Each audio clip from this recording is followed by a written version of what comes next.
नमस्कार, closing call में आपका स्वागत है। मेरा नाम है विकास, मेरे साथ है मेरी सहयोगी सृष्टि और मेरे साथ हैं अभिषेक सत्यव्रतम। चलिए, क्लोजिंग कॉल यानी अगले 1.5 घंटे हम मार्केट के पूरे एक्शन को आपके लिए कवर करेंगे। तमाम ट्रेडिंग कॉल्स आपके लिए लेकर आएंगे, आपके लिए ऑप्शंस के स्ट्रेटजी भी लेकर आएंगे, खबरों पर बात करेंगे। लेकिन सबसे पहले ये समझ लेते हैं कि आज के शो में 1.5 घंटे के दौरान क्या क्या खास रहने वाला है। तो 2:05 पे हम आपके लिए लेकर आएंगे FNO की स्ट्रेटजी, एक मार्केट चेक के बाद 2:10 पे हम आपके लिए क्लोजिंग ट्रेड्स लाना शुरू करेंगे। उसके अलावा 2:40 पर हम लेकर आएंगे आपके लिए ऑप्शंस के चैंपियन। 3 बजे हम आपके लिए लाएंगे मार्केट एट 3, यानी 3 बजे तक मार्केट में जो भी एक्शन हुआ रहेगा उसका पूरा अपडेट। 3:10 से हम आपके लिए लेकर आना शुरू करेंगे BTST या STBT कॉल्स, जिसमें आप ट्रेड कर सकते हैं और मुनाफा कमा सकते हैं। 3:20 पर हम आपके लिए लेकर आएंगे इवेंट्स टू वॉच, यानी अगले हफ्ते कौन से इवेंट्स अहम रहने वाले हैं, उन सारे इवेंट्स की तैयारी हम करेंगे। चलिए, इन सारी चीजों को करेंगे, लेकिन सबसे पहले शुरुआत करते हैं मार्केट की बड़ी बातों से कि बाजार में इस वक्त क्या हो रहा है, क्या चल रहा है। तो निफ्टी जो है वो इस वक्त निचले स्तरों से करीब 100 अंक सुधरा है और अब सिर्फ 14 अंकों की गिरावट रह गई है। इनफैक्ट 100 से ज्यादा अंकों की जो है वो रिकवरी देखने को मिली है, क्योंकि 140-50 अंक तक निफ्टी गिर गया था नीचे। तो 100 से अब 125 अंकों के आसपास की रिकवरी यहाँ पे निफ्टी में देखने को मिल रही है। बैंक निफ्टी 200 अंक फिसला है, 59,880 के करीब है। इस वक्त बैंक निफ्टी में कारोबार जो है वो हो रहा है। हालांकि निचले स्तरों से यहाँ पे भी ठीक ठाक रिकवरी देखने को मिली है। जो एक्सीडेंट हो रहा है वो है IT के शेयर्स में, और वो लगातार तीसरे दिन आज एक्सीडेंट देखने को मिल रहा है। आप देखेंगे तो आज भी IT के तमाम शेयर जो है वो टूटे हुए हैं। 3% के आसपास जो है वो परसिस्टेंट टूटा हुआ है।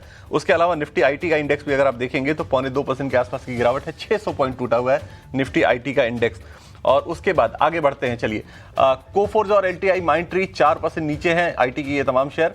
उसके अलावा मेटल शेयरों में आप देखेंगे तो लगातार दूसरे दिन आज कमजोरी देखने को मिल रही है। निफ्टी मेटल जो है वो आज जो है इस वक्त जो है वो 60 अंक नीचे, आधे % के आसपास की कमजोरी। हिंद कॉपर 4% नीचे है।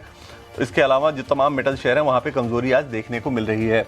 एक नतीजों के हिसाब से अगर देखेंगे तो LIC के शेयर में आज बड़ा उछाल देखने को मिल रहा है। 8% के आसपास की तेजी है यहाँ पर, और अच्छे नतीजे आए थे। उस नतीजे के दम पर इस शेयर में आपको अच्छी खासी तेजी देखने को मिल रही है। इसके अलावा नतीजे के दम पर आपने हिताची एनर्जी भी देखेंगे अगर, तो वहां भी 13% के आसपास की तेजी देखने को मिल रही है।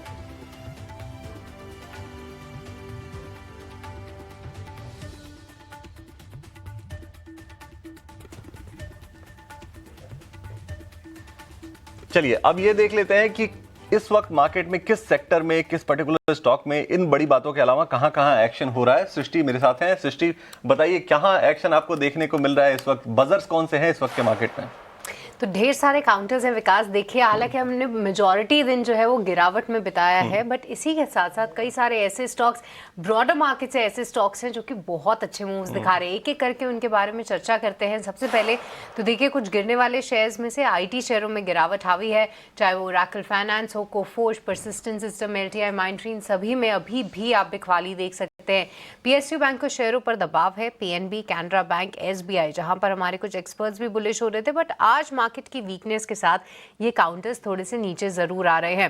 पर FMCG शेयरों में काफी खरीदारी है। अब देखिए, 1 फरवरी से जो सिगरेट के दाम थे वो बढ़ाने की बात हो रही थी, और उनके साथ वो पूरे पैक के दाम बढ़ने वाले थे। अब 1 फरवरी के बाद हमने देखा कि बजट में और कोई इससे जुड़ा अपडेट आया नहीं, बट अब कुछ एक चैनल चेक्स रिपोर्ट्स ऐसा जरूर बता रही हैं कि वहां पर दाम जो है बढ़ाए जा चुके हैं।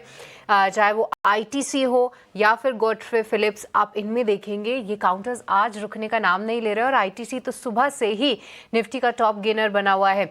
चाहे आप बात करें यूनाइटेड ब्रीवरीज की, HUL, पतंजलि, ये सभी काउंटर्स भी जो हैं बस करते हुए जरूर दिख रहे हैं। कुछ और काउंटर्स में MRF भी फोकस में है। देखिए, MRF नतीजे आए थे, नतीजों के बाद 8% का मूव, बट विकास आपको ये भी बता दें कि MRF ने डिविडेंड भी दिया है। ओह, कितना डिविडेंड दिया? क्योंकि इतना बड़ा शेयर है, डिविडेंड तो बड़ा होगा, कुछ हजारों में होगा। हाँ बिल्कुल, आप बिल्कुल भी क्लोज नहीं है विकास कि आप 1.5 लाख का शेयर देख रहे हैं। हाँ। 3-3.5 रुपए का इसने डिविडेंड जरूर दिया है अपने शेयर धारकों को। खुदा पहाड़ निकली चुहिया वाली बात हो गई। बिल्कुल, इसीलिए हमने बीच में जो है थोड़ा मूड लाइट कर दिया कि चलिए MRF के डिविडेंड का भी जो है आप कहीं ना कहीं फायदा फेस वैल्यू की वजह से होगा, है ना? मे बी वो फेस वैल्यू की वजह से होगा। और पर नतीजों के बाद 9% का उछाल भी दिखा रहा है। पावर इंडिया, LIC, कुछ और काउंटर काउंटर्स हैं जो कि सुबह से ही बहुत बेहतरीन मूव्स के साथ आज बस करते हुए दिख रहे हैं। इसके अलावा अगर हम बात करें तो हिताची एनर्जीज यहाँ पर सुबह से ही जो है एक बहुत बढ़िया मूव हमने देखा था। इस काउंटर में तेजी है और हेक्सावेयर आप देखिए ब्रोकरेज के डाउनग्रेड के चलते 4.5% तक लुढ़कता हुआ नजर आया है और इस काउंटर में कोई भी रिकवरी के संकेत ही नहीं है क्योंकि जेपी मॉर्गन ने यहाँ पर जो है रेटिंग डाउनग्रेड कर दी है। अब रेटिंग डाउनग्रेड करके वो न्यूट्रल की दे रहे हैं। पहले ओवरवेट थे, 640 के टारगेट दे रहे, स्टॉक उससे भी नीचे लुढ़क चुका है फिलहाल आज के सत्र में। तो ये थे तमाम काउंटर्स जहां पर अभी तो फिलहाल आप अच्छा एक्शन देख ही रहे हैं, बट अब सवाल उठता है कि बाजार पे आपकी क्या होनी चाहिए रणनीति, क्योंकि आज काफ़ी वॉलेटाइल ट्रेडिंग सेशन रहा। रेंज बाउंड हम ज़रूर अपने आप को कह सकते हैं। अभी जो रिकवरी दिख रही है कैसे पार्टिसिपेट करे और करे भी या ना करे इसमें पार्टिसिपेट, आइए एक बार अभिषेक के पास चलते हैं जो कि पूरी डेटा रीडिंग के साथ तैयार ज़रूर है। अभिषेक, क्या व्यू बन रहा है मार्केट पे, कैसे देख रहे हैं आप बाजार के डेटा पॉइंट्स और उनके मूवमेंट? सृष्टि, गुड आफ्टरनून। देखिए, बाजार में कंसोलिडेशन का जो फेज है वो लगातार जारी है और हमने देखा कि पॉलिसी आई, पॉलिसी के बाद एक झटका लगा, फिर रिकवरी आई और निफ्टी आ गया लोअर लेवल से करीब 100-125 के ऊपर। हालांकि कुछ चिंताएं हैं बाजार के लिए अभी भी, और बाजार मुझे लगता है कि उन्हीं का वेट कर रहा है, जैसे कि एफआईज के आंकड़े यहाँ से कैसे होंगे। कल हमने फिर से सेलिंग के फिगर देखे, आज भी देख के ऐसा लग नहीं रहा है कि एफआईज का पार्टिसिपेशन है। दो एरियाज ऐसे हैं जहां पर एफआईज का पैसा ज्यादा आता है और वहीं से निकासी भी फिर होती है।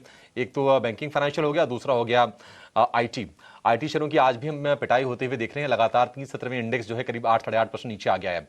एक चिंता और बाजार के लिए हुई कि पॉलिसी के बाद रुपए में जो कल रिकवरी आई थी, आज जबरदस्त पिटाई हम देख रहे हैं रुपए की, और डॉलर के मुकाबले भाव लगभग 35-40% आज गिर गए हैं। तो जो रिकवरी आई कहीं ना कहीं वो कैप हो गई। और अगर आप बड़े शेयरों को देखेंगे तो बड़े शेयरों से आज बाजार को सपोर्ट नहीं मिल रहा है। मैं निफ्टी के कंट्रीब्यूटर्स भी चेक कर रहा था और क्लियरली वहां पर ये दिखाई दे रहा है कि एचडीएफसी बैंक हो गया या फिर एसबीआई, टीसीएस, इन्फोसिस, ये जो बड़े वेटेज वाले शेयर हैं इनका समर्थन नहीं है। कंजम्पशन स्टॉक्स, कुछ फाइनेंशियल स्टॉक्स बाइंग हो रही है, लेकिन चूंकि बड़ा वेटेज इनसे आता है तो ये बाजार को नीचे खींच के रखे हुए हैं। ओवरऑल एक साइडवेज मूव है, कोई ऐसी कमजोरी वाला भी कोई बाजार में ऐसा रुझान नहीं है। एफएमसीजी, प्राइवेट बैंक, कुछ सिलेक्टिव पावर स्टॉक्स वहां पर बाइंग हो रही है, लेकिन आईटी, सरकारी बैंक, फार्मा, ऑटो शेयर ये बाजार पर दबाव बनाने का काम कर रहे हैं। तो निफ्टी बैंक में, विद इन निफ्टी बैंक आप देखेंगे कि डाइवर्जेंस है, इसलिए एक रेंज में फंसा हुआ आपको निफ्टी बैंक भी दिखाई देगा। बाजार को बार बार हम देख रहे हैं निफ्टी को कि 20 डीएमए के लेवल पर सपोर्ट मिल रहा है, एक रेंज में फंसा हुआ है। और कल भी हमने देखा था कि 25,500 से 25,600 के रेंज से थोड़ा रिकवर करने की कोशिश हो रही थी।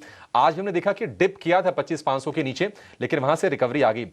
अभी भी अगर आपको छोटे ट्रेड लेने हो, देखिए बड़े ट्रेड अभी मिलने मुश्किल हैं, क्योंकि बाजार अभी देखना चाहेगा आगे, या फिर एफआईज देखना चाहेंगे कि यूएस इंडिया के बीच में जो ट्रेड डील होती है वो क्या हो रही है, उसके फाइन प्रिंट्स तो पढ़ना चाहेंगे। तो ये चीजें होंगी, लेकिन छोटे ट्रेड अगर आपको लेना हो तो बाय ऑन डिप आप बाजार में कर सकते हैं।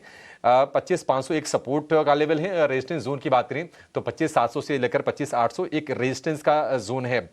और शॉर्ट की पोजीशन रखना थोड़ा सा रिस्की है, क्योंकि बाजार यहां से नीचे जाने के जो आसार हैं वो कम है, आगे चलने की जो संभावना है वो ज्यादा निश्चित तौर पर नजर आ रही है। निफ्टी बैंक क्लियरली कल जो माहौल था आज भी हम देख रहे हैं कि डाइवर्जेंस है, कुछ बड़े शेयर चल रहे हैं, कुछ बड़े शेयर गिर रहे हैं। आईसीसी बैंक से आज भी सपोर्ट है, लेकिन एचडीएफसी बैंक, एसबीआई में आज हमें गिरावट देखने को मिल रही है। लेकिन लोअर लेवल से करीब 300 पॉइंट के आसपास की रिकवरी निफ्टी बैंक में आ गई है। 59,500 एग्जैक्टली जो कल लेवल हमने बताया था, आज के लिए भी वही लेवल काम करेंगे और 59,500 पर सपोर्ट है और 60,200, 60,500 एक रेजिस्टेंस के तौर पर निफ्टी बैंक में काम करेगा। तो बाजार ये बाय ऑन डिप का है, थोड़ा साइडवेज से कंसोलिडेट कर रहा है। बड़े ट्रेड आपको इंडेक्स में नहीं मिलेंगे। बड़े ट्रेड आप जैसे कि चर्चा थोड़ी देर पहले कर रहे थे कि स्टॉक स्पेसिफिक क्या गजब के मूव हैं, गॉडफ्रे फिलिप्स हो गया या फिर हमारे जैसा बड़ा शेयर जो कि 9-10% चल गया, तो शेयरों में मिलेंगे। आप अच्छी खबरों पर, अच्छे रिजल्ट पर फोकस कीजिए, वहां पैसे बन जाएंगे। इंडेक्स में फिलहाल पैसे बनाना थोड़ा सा मुश्किल है, और मेरा मानना है कि अगर आपने अब तक अगर कोई ट्रेड नहीं लिया हुआ है तो फिर छोड़ दीजिए, मंडे को देखी जाएगी। चलिए चलते हैं अपने एक्सपर्ट के पास और उनसे समझते हैं कि बाजार में आपको अभी क्या करना चाहिए। हमारे साथ लक्ष्मी श्री इन्वेस्टमेंट के अंशुल जैन हैं और पीएचडी कैपिटल के प्रदीप हल्दर हमारे साथ जुड़ गए हैं। अंशुल जी, प्रदीप जी, आप दोनों का बहुत शुक्रिया, स्वागत है टीवी स्वदेश पर। प्रदीप, राय आपसे लेना चाहेंगे इंडेक्स पर, क्या राय होगी आपकी? कई सारे बड़े इवेंट एक एक करके निकल रहे हैं। देखिए, बजट बीता, इंडिया यूएस ट्रेड डील पीछे छूटी, आज बजट भी पीछे छूट गया। अब इवेंट्स को धीरे धीरे बाजार ने पूरी तरह से डाइजेस्ट कर लिया है। यहां से अब आपका व्यू क्या बन रहा है इंडेक्स को लेकर? जी अभिषेक सर, गुड आफ्टरनून आपको, अंशुल जी को, एंड सारे व्यूअर्स को। एंड देखिए, जिस तरीके का मार्केट है, मुझे लगता है कि एक बार 25,650 इसके ऊपर सस्टेन करना बहुत इंपॉर्टेंट है। इनफैक्ट आज का क्लोजिंग बहुत इंपॉर्टेंट रहेगा। मुझे लगता है कि निफ्टी का क्लोजिंग अभी रिसेंटली अभी चल रहा था 25,630 के आसपास। देखिए फिर से एक बार सेलिंग आ गया, 25,608 के आसपास चल रहा है। तो कहीं ना कहीं मुझे लगता है कि रेंज बाउंड ही रहने वाला है। 25,650 इसके ऊपर क्लोजिंग मिलने पे एक बार आपको फिर से 25,900, 25,950 एंड 26,000 आते हुए दिखाई देंगे। एंड बैंक निफ्टी में भी मैं एक बार वेट करूंगा 60,400, 60,450 इसके ऊपर क्लोजिंग मुझे एक बार चाहिए। और सुबह सुबह जैसे कि हम एक्सपेक्टेशन भी कर रहे थे एक बार डिप मिलेगा, एक बार तो डिप लग गया। बैंक निफ्टी का ओवरऑल मुझे लग रहा है कि गैप कंप्लीट है नीचे के साइड में, लेकिन निफ्टी का अभी भी गैप पेंडिंग है। तो इसीलिए जैसे कि आप बोल भी रहे थे कि ऑलरेडी जो डोमेस्टिक्स हमारे इवेंट थे ऑलमोस्ट कंप्लीट है। बाकी एक बार मार्केट को भी मुझे लगता है कि सस्टेन करना हायर टाइम फ्रेम में बहुत इंपॉर्टेंट रहेगा। तो 25,650 निफ्टी के लिए अगर सस्टेन होता है, देन मुझे लगता है कि all time high and again higher high जो है निफ्टी में भी मेंटेन पॉसिबल है। लेकिन अभी थोड़ा सतर्क रहिए, फ्राइडे है, ज्यादा ओवर ट्रेड करना या तो ज्यादा ओवर पोजीशन बनाना निफ्टी या तो बैंक निफ्टी में सही नहीं होगा। स्टॉक स्पेसिफिक रहना बेटर है।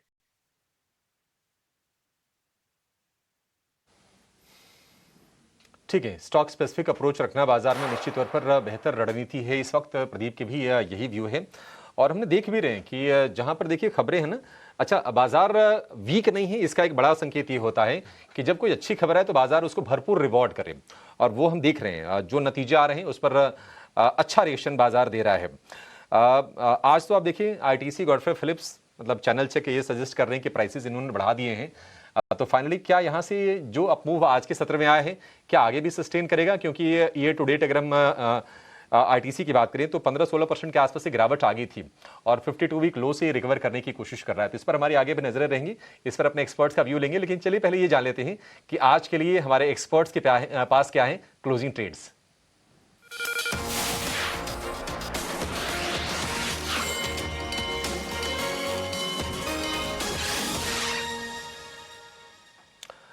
अंशुल जी, कौन से सौदे हैं आपके पास? बाजार तो बिल्कुल एक दिशा की तलाश में है। स्टॉक स्पेसिफिक ट्रेड क्या होंगे? अभिषेक जी, नमस्कार बाकी पैनलिस्ट को भी और एंकर्स को भी। देखिए थोड़ा सा आप लोग मतलब कम ऑप्टिमिस्टिक साउंड कर रहे हैं फ्राइडे आते आते। मैं एक सिल्वर लाइनिंग आपको दे देता हूँ। एफआईआई डेटा शॉर्ट्स बढ़ के 5,10,000 कॉन्ट्रैक्ट शॉर्ट हो चुके हैं फ्यूचर प्लस ऑप्शन मिला के। और जैसे ही और 75 मिनट के चार्ट पे मूविंग एवरेज कैचअप हो चुका है 25,670 और 60,121। ये दो लेवल निफ्टी और बैंक निफ्टी पे नोट कर लीजिए। मेरा इंटरेस्ट ज्यादा बैंक निफ्टी में होगा क्योंकि वहां पे रिलेटिव स्ट्रेंथ ज्यादा है। 60,121 निकलते से बाजार में अच्छी खासी तेजी डेवलप होना स्टार्ट हो जाएगी। हाँ, एक्सपेक्टेड ये मंडे मिड सेशन या ट्यूसडे जब वीकली एक्सपायरी है उस दिन मैं ब्रेकआउट एक्सपेक्ट कर रहा हूँ। तो तेजी के ही सौदे लेके जाने चाहिए। दो अपडेट पहले रहेंगे। एक अनुपम रसायन यहाँ पे 1280 में बाय दिया था, 1340 तक का हाई बना है, प्रॉफिट बुक कर लेना चाहिए। और सुबह वाला आईएफसीआई 5950 से 60.8 का हाई बना है, यहाँ पे प्रॉफिट बुक करना चाहिए। अब जब कैपिटल खाली हो गई है तो फ्रेश ट्रेड लेना चाहिए आपको सीगल में, CEIGALL सीगल। यहाँ पे 45 हफ्ते का बेस ब्रेकआउट आया है और आज का ब्रेकआउट 325% वॉल्यूम राइज पे है। 1.4 मिलियन का वॉल्यूम हो चुका है। 290 रुपए के आसपास लेना है। 284 रुपए का आपका स्टॉप लॉस होगा और 305 रुपए का बेयर मिनिमम टारगेट होगा। वही स्विंग हाई है डेली पे और वही पहला रेजिस्टेंस भी है। तो 305 के टारगेट से सीगल बाई कर सकते हैं।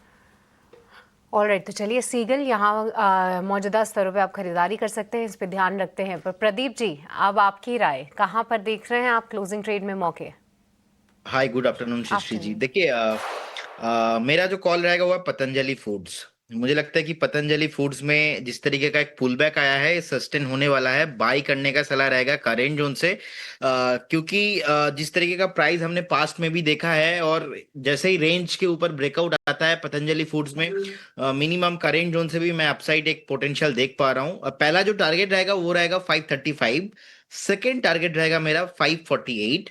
स्ट्रिक्टली स्टॉप लॉस आपको 500 के आसपास मेंटेन करना है। करेंट जोन से हम बाय करके जा सकते हैं।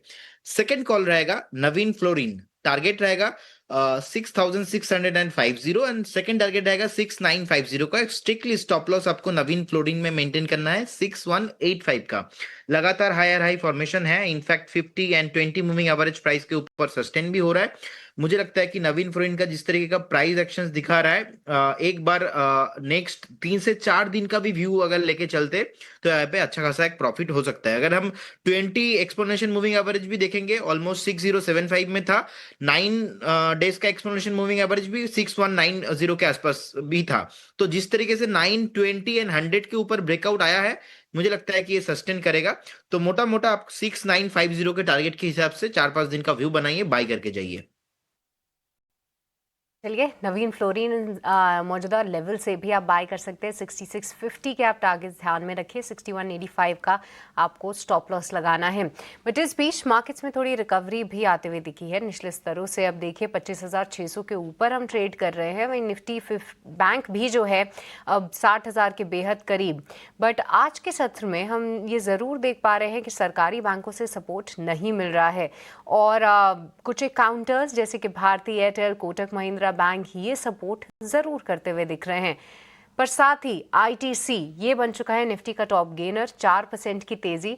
और अंशुल, आईटीसी के साथ साथ आप गॉडफ्रे फिलिप्स भी देखेंगे तो वहां पर भी एक अच्छा मूव है। बट क्योंकि आईटीसी एक एफएनओ का स्टॉक है, क्या व्यू रखते हैं आप यहाँ पर? क्योंकि देखिए भारी पिटाई हुई थी इस काउंटर की, 390 या 400 के आसपास था जब ये पूरी सिगरेट के प्राइस हाइक का मामला सामने आया था और एक एक करके सब लेवल्स इसने तोड़े हैं। क्या यहाँ पे शॉर्ट कवरिंग के सहारे और ऊपर जा सकता है काउंटर? देखिए, आपने बिल्कुल सही कहा कि एकदम भारी पिटाई हुई थी। लास्ट मंथ की अगर मंथली कैंडल देखेंगे तो 383 रुपए टूटने के बाद 20% नीचे क्लोज किया था ऑन द मंथली चार्ट। और करंट मंथ में ये बाउंस बैक है। 10 और 20 डे मूविंग एवरेज कैचअप हो चुका है, 50 डे मूविंग एवरेज कैचअप करने के लिए जा रहा है। तो एग्जैक्टली शॉर्ट कवरिंग है और ये short covering 50 day moving average 345 की जोन तक जा सकता है। थोड़ा सा मूविंग एवरेज नीचे की तरफ आएगा तो 340 का ही टारगेट पकड़ना चाहिए शॉर्ट कवरिंग के लिए। तब तक थोड़ा एक कदम मूविंग एवरेज नीचे आ जाएगा, 2 कदम प्राइस ऊपर चली जाएगी। तो यहाँ से अगर शॉर्ट कवरिंग के लिए बाई करना है तो बाई भी कर सकते हैं, 340 रुपए का टारगेट लगा सकते हैं। अगर बाई कर रहे हैं तो फिर स्टॉप लॉस 315 रुपए का जरूर ले लें। 315 का स्टॉप लॉस।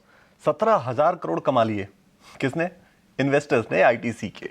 17,000 करोड़ का मार्केट कैप बढ़ गया है आईटीसी का आज के इस तेजी में, 4% की तेजी में। चलिए एक और स्टॉक पे फोकस करते हैं, भारती हेक्साकॉम। कंपनी के नतीजे आए थे और मजबूत नतीजे थे। आज शेयर में एक्शन अच्छा खासा देखने को मिल रहा है, 5% के आसपास की तेजी शेयर में इस वक्त देखने को मिल रही है। ठीक ठाक वॉल्यूम के साथ कारोबार हो रहा है। प्रदीप जी से एक राय लेते हैं भारती हेक्साकॉम पर। टेलीकॉम सेक्टर की कंपनी है, क्या राय बनती है प्रदीप जी? विकास जी, बने रहना चाहिए। देखिए रिसेंटली एक नेगेटिव सेंटिमेंट हुआ था, बाकी रिकवर भी हो गया है। एंड आई डोंट थिंक कि ये स्टॉक आपको कुछ भी नेगेटिव सेंटिमेंट क्रिएट होते हुए फ्यूचर में दिखाई देंगे। बने रहिए, 1700 के ऊपर भी आया है। नेक्स्ट जो टारगेट निकल के आ रहा है 1855 एंड 1855 को अगर तोड़ता है ऊपर के साइड में, नेक्स्ट आपको ऑल टाइम हाई भी आते हुए दिखाई देंगे। बढ़िया स्टॉक है और अच्छा वैल्यूएशन पे ही है। जिनके पास है होल्ड करने का सलाह रहेगा। इनफैक्ट आप फ्रेश भी बाय करके जा सकते हैं। तो बने रहना है अगर आपके पास है तो, और नई खरीदारी भी आप कर सकते हैं, आपको ये बता रहे हैं हमारे प्रदीप जी। चलिए एक शेयर, अंशुल जी वैसे तो डिफेंस पे ओवरऑल बहुत नेगेटिव साउंड करे, एचएल पे तो काफ़ी नेगेटिव थे, लेकिन डेटा पैटर्न्स के बारे में ज़रा अंशुल जी से पूछते हैं। एरोस्पेस एंड डिफेंस की कंपनी है और अच्छे नतीजे आए थे, 8% के आसपास की तेजी आज अच्छे खासे वॉल्यूम के साथ हो रही है इसमें। अंशुल जी कोई नज़रिया बनता है क्या यहाँ पर? देखिए, डिफेंस पे नेगेटिव थे और डिफेंस ने पे आउट भी किया। एचएएल लगभग 700 रुपए गिरा भी जहां से हम बेरिश थे। बट डेटा पैटर्न्स में उसका रिवर्सल है। डेटा पैटर्न में मंथली चार्ट पे 10-20 मंथ को प्रोटेक्ट करते हुए हैमर कैंडल की फॉर्मेशन हुई है और hammer on the verge of breakout है। जैसे ही 2774 के ऊपर निकलेगा डेटा पैटर्न, अच्छा खासा इसमें एक अपमूव बनेगा जिसका पहला टारगेट 3215 रहेगा और दूसरा टारगेट 3259 का रहेगा।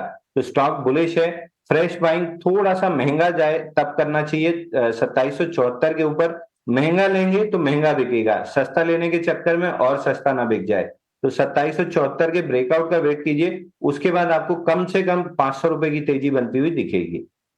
बिल्कुल, तो 2774 का वेट करना है। इस बीच एक नतीजा आपकी स्क्रीन पर आ रहा है, एक नतीजे की फ्लैश आपकी स्क्रीन पे 24 करोड़ के मुनाफे के मुकाबले 22 करोड़ का घाटा हुआ है बीईएमएल को। Q3 के नतीजे कंपनी ने जारी किए हैं और नतीजों के बाद तुरंत एक्शन भी दिख रहा है स्टॉक पर। 4% की गिरावट दिख रही है। कंसो आय जो है वो इनकी बढ़ी 875 करोड़ से बढ़ के 1083 करोड़ हुई है, लेकिन कंपनी घाटे में गई है। देखना यह होगा कि ये इम्पैक्ट कितना लेबर कोड का है इसके ऊपर, क्योंकि आज इस पूरे तिमाही में जितनी भी कंपनियां नतीजे पेश कर रही हैं, सबके मुनाफे पे थोड़ा बहुत असर लेबर कोड का देखने को मिल रहा है, तो ये देखना पड़ेगा। लेकिन शेयर जो है वो नेगेटिव रिएक्शन दिखा रहा है 4% का। हो सकता है कुछ परेशानी होगी नतीजों के अंदर, वो हम चेक करेंगे अभी। लेकिन एक राय चार्ट पर ले लेते हैं प्रदीप जी से बीईएमएल पे। प्रदीप जी, क्या राय बनती है आपकी बीईएमएल के ऊपर? 4% गिर गया शेयर नतीजे आते ही तुरंत। देखिए, थोड़ा नेगेटिव सेंटीमेंट तो यहाँ पे दिखा रहा है, लेकिन चार्ट अगर हम खोल के देखेंगे, ऑलमोस्ट एक ट्रिपल बॉटम डेली कैंडल पे मेंटेन है, और वो भी 1590 से 1600 के आसपास है। सो अगर और भी ज्यादा सेलिंग आता है, मैक्सिमम आपको 1600 के आसपास एक स्टॉप लॉस मेंटेन करना चाहिए और बने रहना चाहिए। देखिए, डे लो पे आ रहा है। अभी तो फिलहाल मैं बाय करने का सलाह नहीं दूंगा, क्योंकि स्टॉक का नेगेटिव रिएक्शन हो रहा है सेंटिमेंट के तौर पे। अभी भी 5-10 मिनट रिएक्शन, जितना कुछ होना है नेक्स्ट 5-10 मिनट पे हो जाएगा। तो इसीलिए मैं बोलूंगा अभी एक बार वेट करके जाइए। अगर कुछ भी पॉजिटिव मूवमेंट होता है उस केस में 1720 इसके ऊपर ब्रेक करने पे बाई करने का सलाह रहेगा। लेकिन जिस तरीके का अभी के सिचुएशन है, मुझे लगता है कि एक बार वेट कीजिए। शॉर्ट करने का भी मैं सलाह नहीं दूंगा, क्योंकि इतना वॉलेटिलिटी इसमें अभी है, और नीचे ज्यादा 1600 के नीचे मैं देख भी नहीं पा रहा हूँ क्लियर कट। मतलब गिरने पे ऑल 50 पॉइंट मैक्सिमम नीचे आ सकता है। तो इसीलिए अभी आप कुछ ना कीजिए तो ही अच्छा रहेगा। कुछ ना कीजिए बीईएमएल पर, ये नजरिया है प्रदीप जी का। चलिए एक छोटा सा ब्रेक लेते हैं। ब्रेक के बाद जब वापस लौटेंगे तो और भी एक्शन वाले शेयरों पर बात करेंगे और आपके लिए कुछ बेहतरीन कमाई के मौके भी लेकर आएंगे। फिलहाल एक छोटा सा ब्रेक।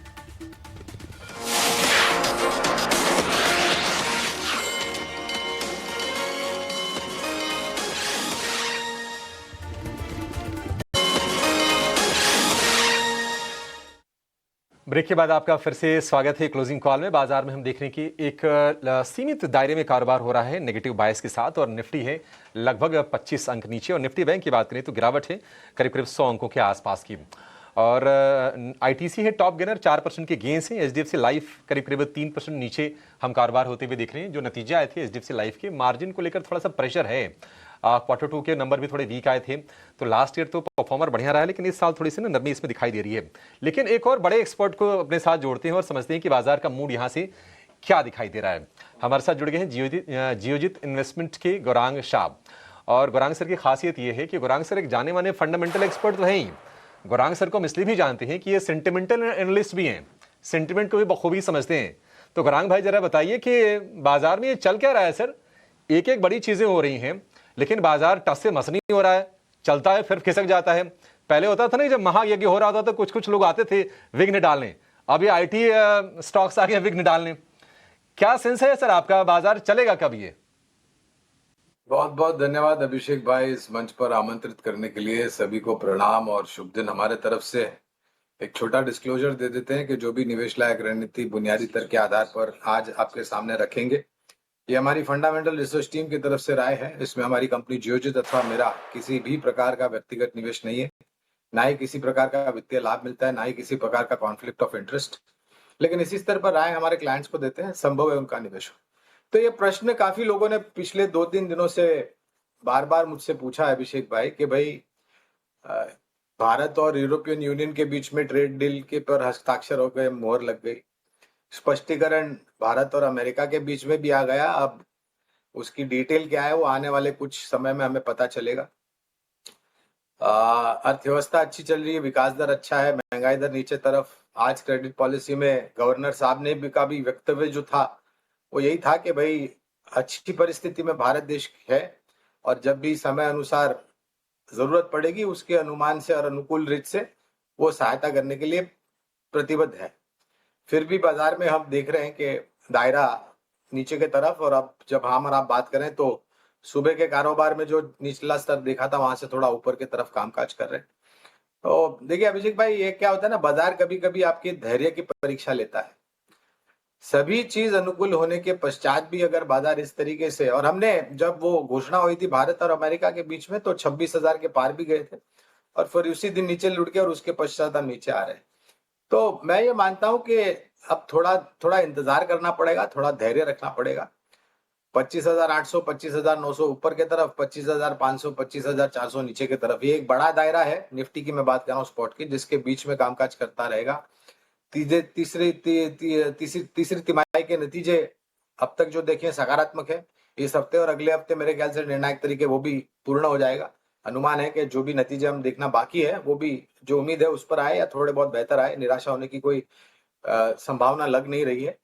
और साथ साथ अंतर्राष्ट्रीय स्तर से खाड़ी में जो परिस्थिति उभर रही है उसको लेकर के जो खबरें आ रही है उसके कारण प्रतिक्रिया बाजार में, तो मैं ये मानता हूं कि, और मैंने अक्सर ये कहा है हमारे ही चैनल इंडियन हाउस स्वदेश पर अभिषेक भाई, कि अगर आप शेयर बाजार में निवेश करते हैं 2-3 चीजों की आवश्यकता है आपके पास हो।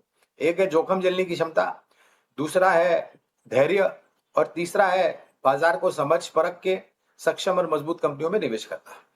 तो मैं मानता हूं कि थोड़ा दायरेबंद कारोबार है, लेकिन मेरा ये भी मानना है कि आने वाले समय में मेरे ख्याल से जो सर्वोच्च ऊंचाई हमने देखी थी 26,370-75 के पार की, वो भी हम पार कर जाएंगे। खाली एक ही है कि आप थोड़ा धैर्य रख रहे, और जब मौका देता है बाजार आपको गिरावट में, तो सक्षम और मजबूत कंपनियों में आप निवेश करें। बजट को लेकर के भी जो घोषणा हुई थी, सिवाय वो एसटीटी के, मुझे तो एसटीटी में भी जो परिवर्तन हुआ उससे कोई शिकायत नहीं है, लेकिन जो बजट पूर्ण रूप से माननीय वित्त मंत्री जी ने दिया है वो एक कंटिन्यूएशन प्रोसेस है पिछले बजट का और आने वाले भविष्य का। तो बाजार थोड़ी परीक्षा ले रहा है, और मैं उम्मीद रखता हूं कि हमारे सबके पास धैर्य है, और इस परीक्षा में अव्वल नंबर से निकल के आएंगे हम, अगर हमारे पास लंबी अवधि का नजरिया है तो। गौरांग भाई देखिए, धैर्य को लेकर दिक्कत नहीं है, दिक्कत बस ये है ना कि जिन ट्रिगर से हम उम्मीद लगा के चलते हैं कि शायद ये चीज़ कंप्लीट हो जाए तो बाजार फिर चलेगा, दिक्कत उसको लेकर आ रही है कि सारे के सारे जो पॉजिटिव पॉइंट्स हैं बाजार उसको कहीं ना कहीं डाइजेस्ट कर रहा है। और एक जो दिक्कत थी भारतीय बाजार के लिए, कहा यह जाता था कि नहीं भारतीय बाजार में वैल्यूएशंस काफ़ी ज़्यादा हैं, तो आप देख लीजिए कई सारे जो डेवलप्ड मार्केट्स हैं वहाँ के मुकाबले अगर आप देखेंगे तो वैल्यूएशन पैरिटी भी आ गई है, चाहे वो अमेरिका का बाजार हो, चाहे जापान का बाजार हो, या फिर MSCI अगर हम वर्ल्ड इंडेक्स की बात करें, लगभग बराबर के वैल्यूएशन है। लेकिन बाजार का ये ना चलना, अब देखते हैं, बहुत सारे लोग तो ये भी कह रहे हैं कि जब ये इंडिया US ट्रेड डील के फाइन प्रिंट सामने आ जाएंगे, FIs उसको रीड करेंगे, फिर शायद उनके पैसे निकल भारतीय बाजार में डिप्लॉय हों। पेशेंस रखना की है बाजार में, और ये सही बात है कि अगर आप निवेशक हैं तब तो आपको ज़्यादा घबराने की ज़रूरत नहीं, बट ये कि हाँ ट्रेडर्स के लिए ज़रूर थोड़ी सी मुश्किल होती है जो उम्मीदें लगा के काफ़ी रखते हैं। इस बीच वीज़ा प्रोसेसिंग वाली ये कंपनी है BLS इंटरनेशनल, और इनका जो कारोबार है दुनिया के लगभग 150 देशों में है। इनके नतीजे आ गए हैं, आय हम देख रहे हैं कि 512 करोड़ रुपए से बढ़कर 736 करोड़ रुपए पर आय पहुंची है। बाकी आंकड़े भी का भी इंतजार है, देखते हैं कि कैसे आंकड़े हैं। मुनाफा भी 121 करोड़ रुपए से बढ़कर 161 करोड़ रुपए पर BLS इंटरनेशनल के आ गए हैं। एक इन्होंने केस भी जीता था दिल्ली हाई कोर्ट से, इनको हमने सुना था कि गृह मंत्रालय के कुछ टेंडरिंग में इन पर रोक लगाई गई थी, और बाद में BLS इंटरनेशनल ने वो केस जीता था दिल्ली हाई कोर्ट में, तो उससे भी राहत इनको मिली थी। एक राय ले लेते हैं BLS के शेयर पर। हालांकि नतीजे तो प्राइमा फेसी ठीक लग रहे हैं, लेकिन शेयर में 2% के आसपास की नरमी है। अंशुल जी, आपका व्यू BLS को लेकर? सर देखिए, पिछले 56 महीनों में 52% करेक्ट किया, और पिछले 2 दिन से इंस्टीट्यूशन वॉल्यूम के साथ चलने की कोशिश कर रहा है, तो बाउंस बैक प्रोबेबली यहाँ पे कंटिन्यू रहना चाहिए।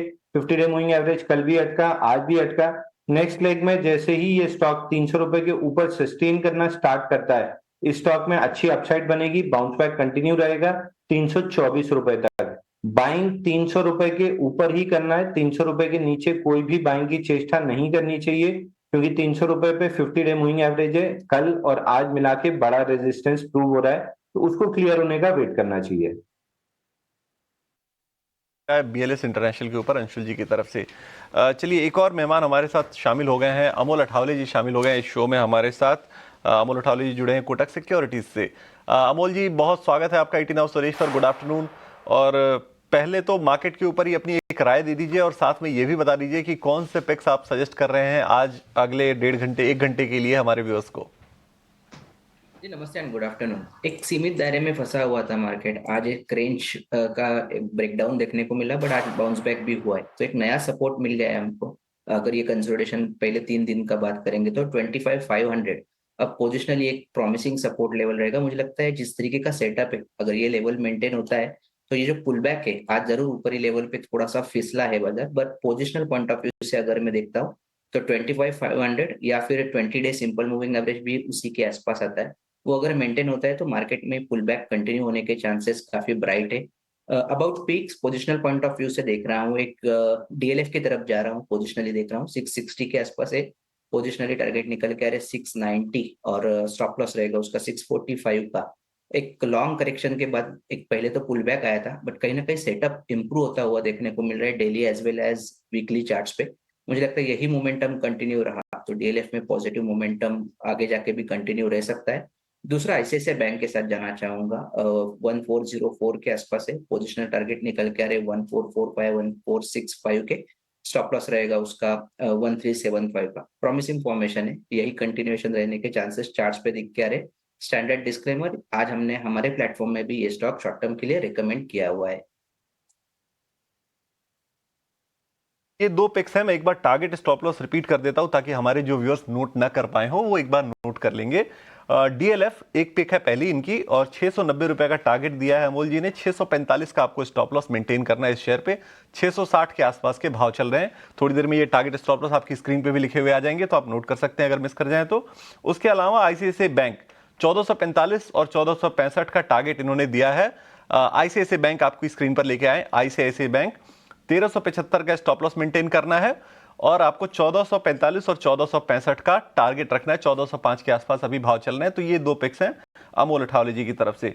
चलिए एक काम करते हैं, गौरांग सर चूंकि हमारे साथ हैं और फंडामेंटल व्यू हमें काफी दिनों से इनसे मिले नहीं है आईटी सेक्टर पर, और आईटी सेक्टर ने पिछले 3 दिनों के अंदर जो त्राहिमाम मचाया है मार्केट के अंदर, उससे तमाम इन्वेस्टर्स जो हैं उनका पोर्टफोलियो लाल निशान में चला गया है। तो एक राय लेते हैं गौरांग सर से कि कहां तक और कमजोरी दिख रही है। क्या ये मौका फंडामेंटली हो सकता है कि अब इतनी गिरावट आ चुकी है तो कुछ इन्वेस्टर्स जो इन्वेस्ट करना चाहते हैं आईटी शेयरों में वो इन्वेस्ट करें? गौरांग सर, क्या राय आपकी बनती है ओवरऑल आईटी सेक्टर पर?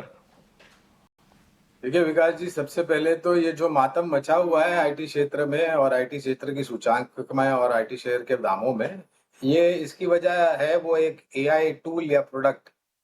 अब लोग प्रतिक्रिया दे देते हैं लेकिन सोचते नहीं है।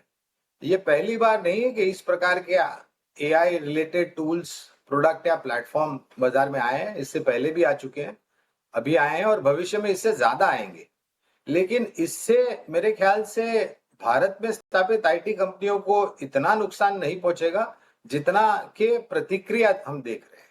क्योंकि हमारे देश में मेरे ख्याल से जो भी घोषणाएं तिमाही नतीजों के बाद आईटी क्षेत्र की मैनेजमेंट की कंपनियों दी है, कारोबार के लेकर के जो टिप्पणियां की है, डेटा सेंटर्स हो, एआई हो, तो हम तो अभी तो शुरुआत के स्तर पर हैं। अगर किसी प्रकार का जोखिम है या डर है या कोई नकारात्मक परिस्थिति है, वो जो एस्टैब्लिश्ड प्लेयर्स है अमेरिका और चाइना में, उनको होने अनिवार्य है।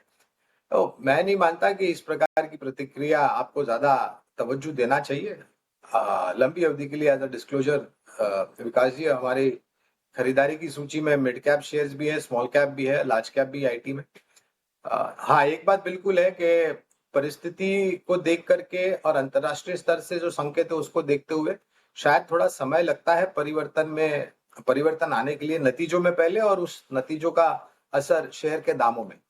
तो अगर आपका नजरिया 1.5-2 साल का है तो मेरे ख्याल से किसी प्रकार का लंबी अवधि का नजरिया है तो आपको घबराना नहीं चाहिए। उल्टा अगर आपने ऊपरी स्तर पर कुछ सक्षम और मजबूत आईटी कंपनियों के शेयर लिए हैं तो ये अगर गिरावट जो हम देख रहे हैं, और अगर आप पिछले 3 महीने, 6 महीने, 9 महीने, साल भर का योगदान देखें तो नकारात्मक है आईटी सूचकांक का और कुछ हद तक कुछ आईटी शेयर्स का। तो एक नई खरीदारी करने का, और अगर आपके पास ऊपरी स्तर पर है तो निवेश लायक पूंजी लंबी अवधि के लिए तो थोड़ा बहुत जोड़ भी सकते हैं। लेकिन इतना ध्यान रहे कि परिवर्तन आने में थोड़ा समय लगेगा, तो आपके पास अनिवार्य समय सीमा होनी चाहिए अगर आप निर्णय लेते हैं निवेश करने के लिए। और ये जो प्रतिक्रिया है, ये ऐसी कोई नकारात्मक परिस्थिति हमारे देश में स्थापित आईटी कंपनियों को देख करके सामने नहीं आई है। ये अमेरिका से एक खबर आई 2 दिन पहले और उसका असर है। ऑलराइट, तो चलिए ये नज़रिया फिलहाल आईटी काउंटर्स पे आता हुआ, पर इस बीच शिल्पा मेडिकेयर के नंबर्स आ चुके हैं। देखिए लगातार जो है कंपनी के बारे में हम चर्चा भी करते रहते हैं, किस तरीके से वो नए प्रोडक्ट लॉन्चेस कर रही है और साथ ही यूएस को छोड़ ईयू में किस तरीके के एक्सपेंशन प्लान्स हैं। शिल्पा मेडिकेयर यहाँ पे जो नंबर्स आए हैं वो काफ़ी स्ट्रॉन्ग नंबर्स इनफैक्ट आते हुए दिखे हैं। आप देखिए जो इनका जो मुनाफा है वो 400 करोड़ से भी ज़्यादा का फिलहाल हम आते हुए देख सकते हैं। तमाम पैमानों पे शिल्पा मेडिकेयर के नंबर्स जो हैं वो स्ट्रॉन्ग माने जाएंगे और साथ ही साथ जो इनकी आय है वो 410 करोड़ पर फिलहाल अब आती हुई और मुनाफे में भी बढ़त हुई है। 32 करोड़ से बढ़कर 45 करोड़ कंपनी का मुनाफा आया है। तो एकाएक से ये जो स्पाइक है कहीं ना कहीं नंबर्स उसको जस्टिफाई ज़रूर कर रहे हैं। पर चलिए अब नतीजों से हटकर आपको ये भी बता दें कि यूनियन बजट पर चर्चाओं का दौर चल रहा है और ईटी नाउ भी बजट सीधे ग्राउंड से लोगों की राय ले रहा है। चैनल आज मुंबई के इंडिया इन्वेस्टमेंट समिट की मेज़बानी कर रहा है, जहां पर एक्सपर्ट्स, पॉलिसी मेकर्स, निवेशक, एमएसएमईज और साथ ही साथ इन्वेस्टर्स 2026 के यूनियन बजट के असर का एनालिसिस करेंगे और आने वाले साल की दिशा निर्धारित करने में हमारी मदद करेंगे। इस समिट के एजेंडे का केंद्र है देश का बीएफएसआई सेक्टर कैसा रहेगा, जो एक निर्णायक मोड़ पर खड़ा है। अगले कुछ हफ्तों में नया कारोबारी साल शुरू होने वाला है। ऐसे में इस चर्चा में बजट की बड़ी घोषणाओं के साथ टैरिफ और रुपए के वैल्यूएशंस को भी शामिल करेंगे और बजट की इस चर्चा के लिए आप भी जरूर शामिल हो जाइएगा। ET Now India investment summit.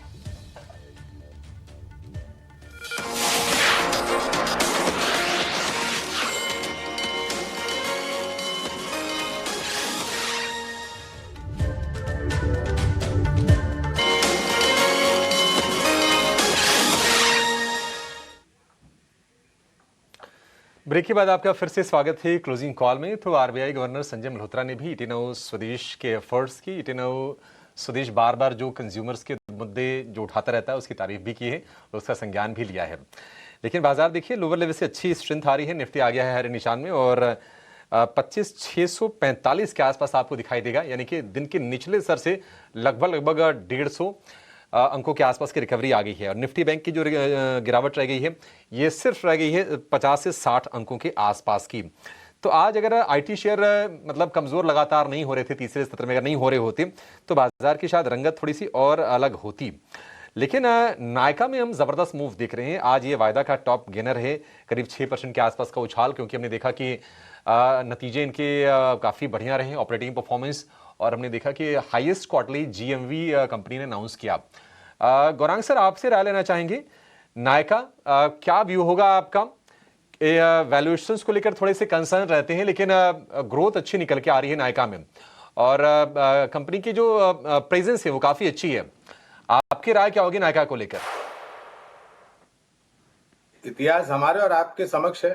जब आईपीओ आया था, आईपीओ के दाम, लिस्टिंग और लिस्टिंग के पश्चात जो नीचे के तरफ के दायरे हुए, उसके मेरे ख्याल से कॉर्पोरेट डेवलपमेंट भी काफी हुई है इस कंपनी में। पहले तो एक डिस्क्लोजर दे देते हैं, अनिवार्य होगा कि बुनियादी दर के आधार पर खरीदारी की नायका यानी कि एफएनएस ई कॉमर्स पर। देखिए, पिछले कुछ तिमाहियों से नतीजे अच्छे आ रहे हैं। उसके पहले थोड़ी चिंताजनक परिस्थिति थी जहां तक तिमाही नतीजों का सवाल है, और ये रुझान बेहतर इसलिए हुआ है क्योंकि कंपनी ने अपने कारोबार की रणनीति में एक कारगर बदलाव किया है और जमीनी स्तर पर उसको लागू किया है। कंपटीशन, प्रतिस्पर्धा की अगर हम बात करें अभिषेक भाई, तो बहुत ऊपर के स्तर पर है e commerce related, consumer related companies पे। जरूरी कंपनी के लिए अभी ये होगा कि वो अपनी प्रोडक्ट्स की जो क्वालिटी है वो बना करके रखे, पहली बात। दूसरी बात, प्रोमो और एड स्पेंड्स पर जो खर्च होता है वो कम करे। तीसरी बात, उपभोक्ताओं की संख्या बढ़ाए और उपभोक्ताओं का भरोसा और बढ़ना चाहिए, और अपने आप को काबिल बनाए कि किसी भी प्रकार की अगर प्रतिस्पर्धा ऊपर की तरफ जाती है तो ये निर्णायक तरीके से उसका सामना कर सके। अगर इन चीजों पर ध्यान देते तो मेरे ख्याल से जिस प्रकार से नतीजे आए पिछले कुछ तिमाही में सकारात्मक, इससे बेहतर नतीजे आने की पूरी संभावना है। इसमें कोई दो राय नहीं है कि कंज्यूमर लॉयल्टी, कस्टमर बेस सभी सर्वोच्च स्तर पर है इस कंपनी के। लेकिन अपने आप को बनाए रखना भी एक चुनौती होती है अभिषेक भाई, specially consumer related e commerce company में। लेकिन हमारी लंबी अवधि के लिए निवेश या फिर निवेश बना करके चले, ऐसी राय। ठीक है, लंबी अवधि के लिए निवेश की ही राय है नायका पर, और नायका पिछले 4 सत्र से हम देख रहे हैं कि लगातार अच्छी तेजी हो रही है। 235 रुपए के आसपास के प्राइसेस थे और अब भाव हो गए हैं 275 रुपए के। अच्छे अर्निंग का सपोर्ट मिल रहा है और लगातार हमारे एक्सपर्ट से बुलिश थे। अब ये तेजी तो 4 सत्र से हो रही है और मुझे याद है कि 3 सत्र पहले हमारे एक्सपर्ट बता रहे थे कि ये 300 रुपए के ऊपर जाने के लिए तैयार है। और आज के दिन हमने चंदन तापड़िया से भी व्यू लिया था, वो भी 295 रुपीज के टारगेट इसमें दे रहे थे। इस बीच ग्राइंडवेल नॉर्टन, इसके नंबर आ गए हैं आपकी स्क्रीन पर। मार्जिन में लगभग 90 बेसिस पॉइंट के आसपास की बढ़ोतरी है। 17.5% से बढ़कर 18.4% मार्जिन निकल के आई है। मुनाफे की बात करें तो 87 करोड़ रुपए से बढ़कर 95 करोड़ रुपए। तो प्रॉफिट के फ्रंट पर वैसे इंप्रूवमेंट है, मतलब 8 करोड़ रुपए इनकी प्रॉफिट बढ़ी है ईयर ऑन ईयर बेसिस पर। और आय की बात करें तो आय में भी उछाल है लगभग 50 करोड़ का, 702 करोड़ रुपए से बढ़कर 752 करोड़ रुपए। राय एक लेना चाहेंगे इस पर प्रदीप जी आपका।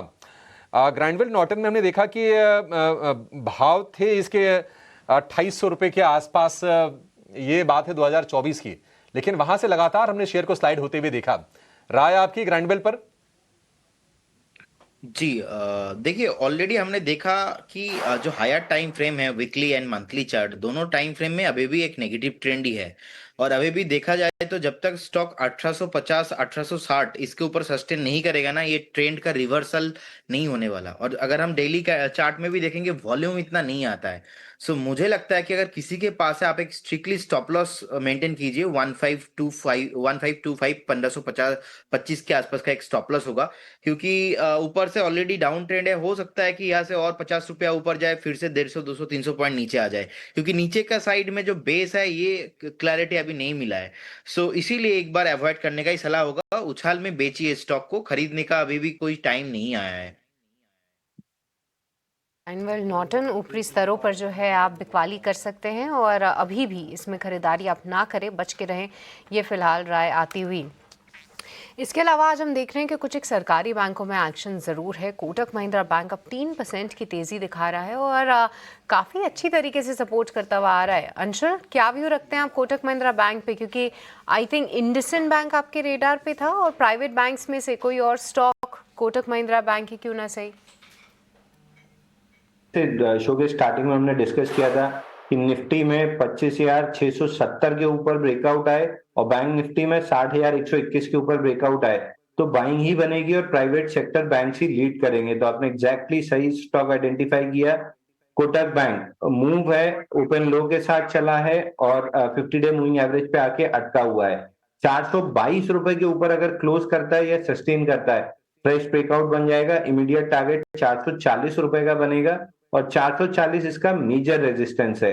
230 हफ्ते हो गए हैं पैटर्न बनते हुए, बड़ा पैटर्न है जिसका ब्रेकआउट पॉइंट 440 है। तो जो ये मूव चालू हुई है, ये बड़े पैटर्न के नेकलाइन तक जाने के लिए है। तो यहाँ से 440 रुपए तक जाते हुए दिख रहा है। केवल 420 422 ये जो 50 डे मूविंग एवरेज की जोन है, ये निकलती है तो तुरंत 440 रुपए मिलेगा। ऑल राइट, तो चलिए यहाँ पर कोटक महिंद्रा बैंक, इसको ध्यान में आपको ज़रूर रखना है। पर आज देखिए गोल्ड फाइनेंसेस में फिर से एक्शन देखने को मिल रहा है। हालांकि गोल्ड वॉलेटाइल ज़रूर है, पर आप मुथूट ले लीजिए या फिर मणप्पुरम फाइनेंस ले लीजिए, इनमें बेहतरीन मूव है। और वजह है आज की आरबीआई पॉलिसी, क्योंकि आरबीआई ने दो चीज़ें ज़रूर बोली हैं। एक तो पहला उन्होंने ये बोला है कि गोल्ड लोन सेक्टर में जो है वो कॉन्फिडेंस रख रहे हैं और अभी भी जिस तरीके से सेक्टर का परफॉर्मेंस है उसमें जो पोजीशनिंग है वो काफ़ी कंफर्टेबल है। जो दूसरा बड़ा फैक्टर उन्होंने बोला है कि उन्होंने जो नए ब्रांचेस खोलने हैं इन कंपनीज़ को, अगर कोई कंपनी जिसकी 1000 ब्रांचेस से ज़्यादा है और अब वो एक्सपैंड करना चाहती है, तो उसके लिए जो डिस्क्लोजर्स हैं, जो रिक्वायरमेंट्स हैं, वो आरबीआई ने अब कम कर दी हैं। और उसके चलते जो नए ब्रांचेस की ओपनिंग होगी, क्योंकि ये दोनों कंपनीज़ ही भारत की दिग्गज कंपनीज़ में आती हैं, उनका फ़ायदा जो है ऑफ कोर्स ये दोनों कंपनीज़ को मिलेगा। तो मुथूट और मणप्पुरम दोनों काउंटर्स डी हाई पे फिलहाल आते हुए दिख रहे हैं। एक बार अमोल आपसे राय लेनी है, क्योंकि हमने देखा है कि ये एक बढ़िया परफॉर्मेंस ऑलरेडी इनमें रहा है, बट आज का मूव क्या बता रहा है? जी, मुथूट के ऊपर कमेंट कर पाऊंगा। पोजिशनल सेटअप इतना डैमेज नहीं है, एक करेक्शन जरूर ट्रिगर हो गया था, बट शॉर्ट टर्म में शायद स्टॉक एक रेंज ओपन करता हुआ देखने को मिले आगे जाके। रेंज का जो सपोर्ट रहेगा वो अराउंड 3420 के आसपास रहेगा, वहीं पे करेक्शन लास्ट खत्म हो गया था।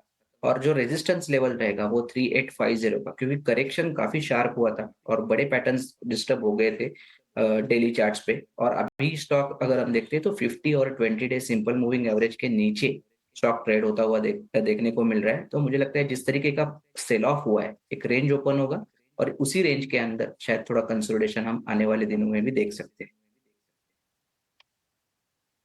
यहाँ पर मुथूट और मनापुरम ये दोनों ही काउंटर्स पर नज़र रखते हैं और अमूल ने भी अपना व्यू एक काउंटर पे दिया, इसका भी ध्यान रखेंगे। पर यहाँ जो है बहुत अच्छे मूव्स हम दोनों ही काउंटर्स में देख रहे हैं और इस बीच जो निफ्टी 50 है वो हरे निशान में लौटता हुआ दिख रहा है। 15 पॉइंट्स की फिलहाल जो है हम फिलहाल तेज़ी देख रहे हैं। पर चलिए इसी के साथ वक्त तो चला एक छोटे से ब्रेक का, आप कहीं मत जाइएगा, हम जल्द लौटेंगे। बट उससे पहले जो है हम आपको ये बता दें कि यूनियन बजट पर चर्चाओं का दौर चल रहा है और ईटी नाउ भी बजट सीधे ग्राउंड रिपोर्ट लेकर आपके लिए आ रहा है, जहां पर वो लोगों की राय भी ले रहा है। चैनल आज मुंबई में इंडिया इन्वेस्टमेंट समिट की मेजबानी कर रहा है, जहां पर एक्सपर्ट्स, पॉलिसी मेकर्स, निवेशक, एमएसएमईज और इन्वेस्टर्स 2026 के यूनियन बजट के अवसर पर एनालिसिस उसकी करेंगे और आने वाले साल की दिशा निर्धारित करने में भी मदद करेंगे। इस समिट के एजेंडे के केंद्र में देश का बीएफएसआई सेक्टर रहेगा, जो एक निर्णायक मोड़ पर खड़ा है। अगले कुछ हफ्तों में नया कारोबारी साल शुरू होने वाला है। ऐसे में इस चर्चा में बजट की बड़ी घोषणाओं के साथ टैरिफ और रुपए के वैल्यूएशंस को भी शामिल किया जाएगा। तो बजट की इस चर्चा में जरूर शामिल हो। ET Now India investment summit.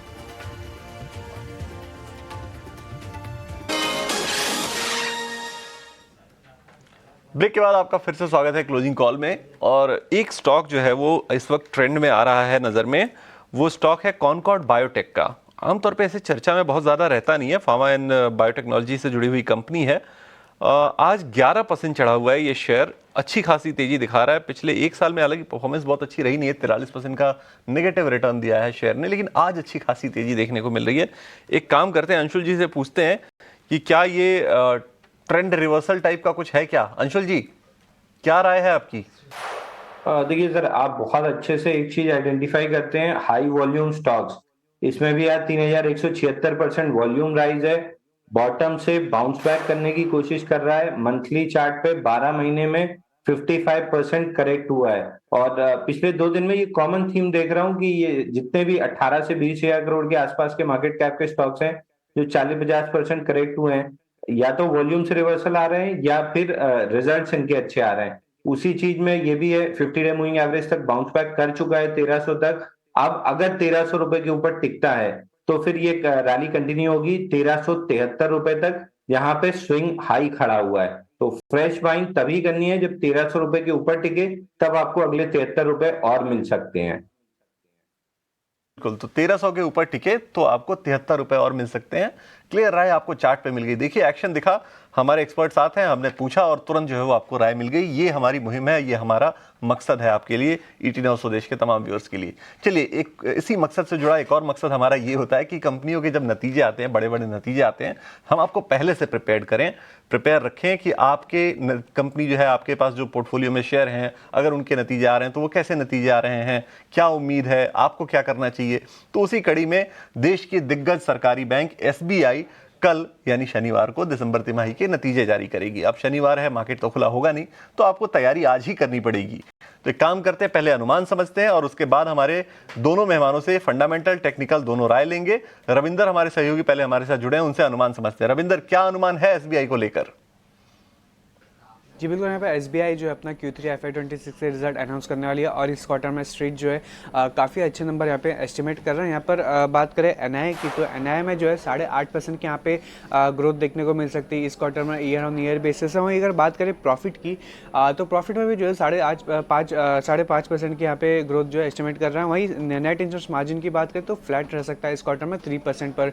और की मॉनिटरेबल्स की बात करें तो यहाँ पर मैनेजमेंट की क्या कॉमेंट्री रहती है, क्या कॉमेंट्री और क्या आउटलुक रहता है नेट इंटरेस्ट मार्जिन को लेकर। वहीं CRR रेपो रेट में कटौती का जो है डिपॉजिट पर क्या असर पड़ेगा और कॉर्पोरेट लोन सेगमेंट में डिमांड और ग्रोथ कैसी रहेगी, ये काफ़ी देखने लायक रहेगा। सो इन शॉर्ट जो स्ट्रीट जो है इस क्वार्टर में SBI के काफ़ी अच्छे नंबर जो है एस्टिमेट कर रहा है।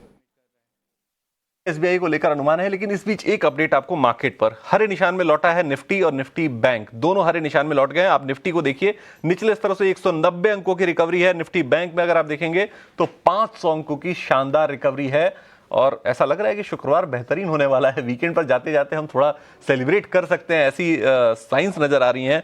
मार्केट हरे में बंद होने की तरफ बढ़ रहे हैं। निफ्टी में अब इस वक्त जो आप देखेंगे तो 40 अंकों की तेजी है। निफ्टी बैंक में देखेंगे तो 60 से 70 अंकों की तेजी इस वक्त दिखाई दे रही है। थोड़ी बहुत हल्की फुल्की रिकवरी आईटी में भी हुई है। 0.25% की गिरावट थी निफ्टी आईटी में, अब वो गिरावट 1.5% के आसपास है, लेकिन अभी भी 550 अंकों का दर्द है, काफी बड़ी गिरावट है। चलिए अब एक काम करते हैं, एसबीआई पर एक राय फंडामेंटल लेते हैं पहले गौरांग सर से कि क्या राय उनकी बनती है एसबीआई के ऊपर। कल नतीजे आने वाले हैं और ओवरऑल व्यू क्या है उनका। गौरांग सर, क्या राय बनती है आपकी एसबीआई के ऊपर? देखिए, पूरे वित्तीय क्षेत्र में हमें लग रहा है कि रुझान बेहतर होगा। निश्चित तौर पर ऋण की मांग बढ़ रही है, इसके कारण लोन बुक ग्रोथ होगी। पिछले साल 1.25% की कटौती ब्याज दरों में हुई। इस साल आज जैसे हमने देखा कोई कटौती नहीं हुई, लेकिन हाँ, जो भी टिप्पणियां गवर्नर साहब ने की है वो काफी सकारात्मक है और आने वाले भविष्य में उम्मीद करते हैं कि ब्याज दरों की घटने की जो परिस्थिति है वो फिर से आ जाएगी। महंगाई दर और विकास दर ने साथ दिया तो हमारे देश की दिग्गज और सबसे बड़ी बैंक है स्टेट बैंक ऑफ इंडिया। काफी लंबे समय से हमने खरीदारी की राय दी है। अब नतीजे कल आने वाले, इसलिए आगे बढ़ती हुई टिप्पणी तो करूंगा नहीं, लेकिन निवेश तो बनाए रखे, नहीं है तो गिरावट आती है तो आप नया निवेश भी कर सकते हैं, आप नया जोड़ भी सकते हैं अगर आपके लिए पूंजी है तो। और हमारा मानना ये है जियोजित इन्वेस्टमेंट्स के पूरा वित्तीय क्षेत्र सिर्फ चौथी तिमाही के लिए नहीं, लेकिन आने वाले वित्तीय वर्षों में भी बेहतर रुझान लेकर के आएंगे जहां तक नतीजों का प्रश्न उठता है। ठीक है, एसबीआई को लेकर ये व्यू हो गया। देखिए, बढ़िया रिकवरी है और हमने ये कहा भी था, एक्सपर्ट्स भी हमारे यही कह रहे थे कि बाय ऑन डिप की अपॉर्चुनिटी बाजार में है और निफ्टी पहुंच गया है 25,700 से 800 वाले जोन के बेहद करीब। 50 अंकों के आसपास की तेजी हो गई है। लोअर लेवल से अगर आप देखेंगे तो लगभग 200 अंकों के आसपास की जबरदस्त रिकवरी है। 25,500 के नीचे डिप किया था निफ्टी इंट्राडे में और वहां से आई है strong buying.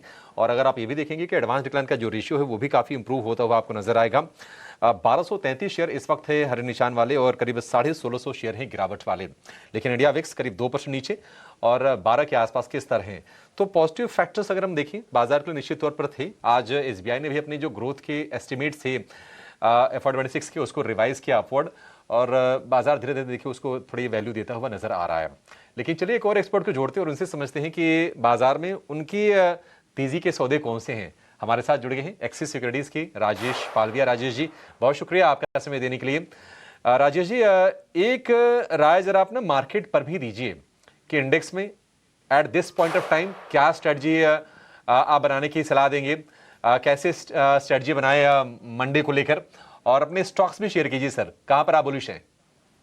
Good afternoon Abhishek ji, good afternoon everyone. सो देखिए, इंडेक्स में कंसोलिडेशन देखने को मिल रहा है। एक रेंज में हमने देखा कि जहां मेजर कॉल कंसंट्रेशन एरिया था 26,800 के आसपास, वो लेवल पे सप्लाई बना हुआ है और ऑन द डाउन साइड 25,600 25,500 ये जोन पे पुट बेस कंसंट्रेशन बना है। वही हम देखें जो एक गैप अप ओपनिंग हुआ था जो ट्रम्प के अनाउंसमेंट के बाद, वो गैप एरिया के आसपास ही मार्केट ने वापस से अपना एक सपोर्ट यहाँ पे बनाते हुए दिख रहा है। ऑलमोस्ट अपने 100 डे मूविंग एवरेज के आसपास मार्केट ट्रेड करते हुए देखने को मिल रहा है पिछले 3-4 ट्रेडिंग सेशन से। हमें लगता है जिस तरीके के ओवरऑल स्ट्रक्चर बने, स्टॉक स्पेसिफिक एक्शन और सेक्टर, काफी कुछ अंडर परफॉर्मिंग सेक्टर थे, अब एक अच्छे बाइंग के रुझान, सेंटिमेंट एक अच्छे इंप्रूव हुए। तो हमें लगता है यहाँ से तेजी का ट्रेड अभी हम कंटिन्यू रखेंगे जब तक हम 25,600 से लेके 25,550 ये रेंज को होल्ड करते हैं क्लोजिंग बेसिस पे। यहाँ पे माइनर डिक्लाइन को बाय अपॉर्चुनिटी जैसा ही यूज करना चाहिए और अपसाइड में हमें लगता है जैसे ही 25,750 से 800 की रेंज एक बार क्रॉस होगी तो वहां शॉर्ट कवरिंग बनेगी एंड देन फिर 26,000 की तरफ बढ़ते हुए दिखेंगे। तो अभी सेटअप यहाँ पे बुलिश लग रहा है। मंडे के लिए हम लॉन्ग साइड के ट्रेड ही कैरी करेंगे। बैंक निफ्टी में आउट परफॉर्मेंस है। यहाँ पे जैसे ही 60,300 के लेवल क्रॉस होंगे एक अच्छी शॉर्ट कवरिंग यहाँ पे प्ले आउट होते हुए दिखेगी। देन हमें लगता है कि फिर ग्रेजुअली बैंक निफ्टी 61,000 की तरफ बढ़ते हुए दिखेगी। तो 59,700 के स्टॉप लॉस से बैंक निफ्टी में भी पोजीशन लॉन्ग साइड की ही रखेंगे। स्टॉक्स की बात करें तो जो स्टॉक अभी पसंद आ रहा है वो है सिरमा एसजीएस। ये स्टॉक में एक अच्छा मोमेंटम देखने को मिला है, बजट में बेनिफिशियरी भी रहा है ये सेक्टर और स्टॉक। और हमें लगता है जिस तरीके से अभी अपने ऑल टाइम हाई ट्रेजेक्टरी की तरफ ट्रेड कर रहा है, यहाँ पे एक अच्छा पोटेंशियल है स्टॉक में बड़े टारगेट अनफोल्ड होने का। But trading point of view से हमें लगता है यहाँ पे 895 से 905 की अपसाइड के लिए बाय करें। ऑन द डाउन साइड 858 के आसपास के स्टॉप लॉस रखेंगे। वहीं हमें जो दूसरा स्टॉक पसंद आ रहा है वो है बैंकिंग क्षेत्र से, और उसमें हमें लगता है एयू बैंक को यहाँ पे बाय किया जा सकता है।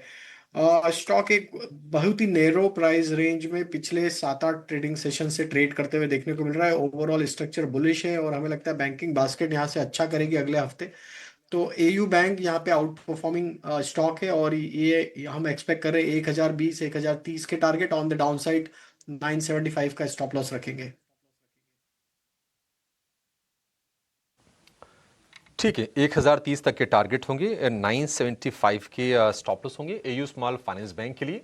हमने देखा था कि Q3 के जो नंबर्स आए थे एयू स्मॉल फाइनेंस बैंक के, वो काफ़ी अच्छे आए थे और अपॉर्चुनिटी दिया था इस शेयर ने एंट्री करने को लेकर। और फिर से हम देख रहे हैं कि 1000 रुपये के आसपास के प्राइसेस हैं और यहाँ से भी और ये चलेगा। और उसके अलावा जो शेयर बताया राजेश जी ने वो है सिरमा एसजीएस का।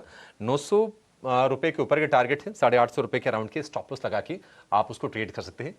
आप कोशिश करेंगे कि एक बार टारगेट स्टॉप लॉस के लेवल भी आपकी स्क्रीन पर हम डाल दें, नहीं डालें तो आप इसको नोट जरूर कर लीजिए। इस बीच जीएनए एक्सेल्स के नतीजे आ गए हैं कई और आप देखिए जो नंबर आए हैं बेहतर लग रहे हैं। 25 करोड़ रुपए से बढ़कर 32 करोड़ रुपए मुनाफा हुआ है। शेयर ये 7% ऊपर, और ये 25 से अगर 32 होता है ना, मतलब इतने छोटे बेस पर, तो परसेंटेज वाइज आप देखेंगे तो वो 25% से ज़्यादा हो जाएगा वो। और इसी के चलते हम देखें कि 7.5% का उछाल जीएनए एक्सेल के शेयर में आपको दिखाई देगा। बाकी आय वगैरह के भी आंकड़े हम स्क्रीन पर लेकर आएंगे।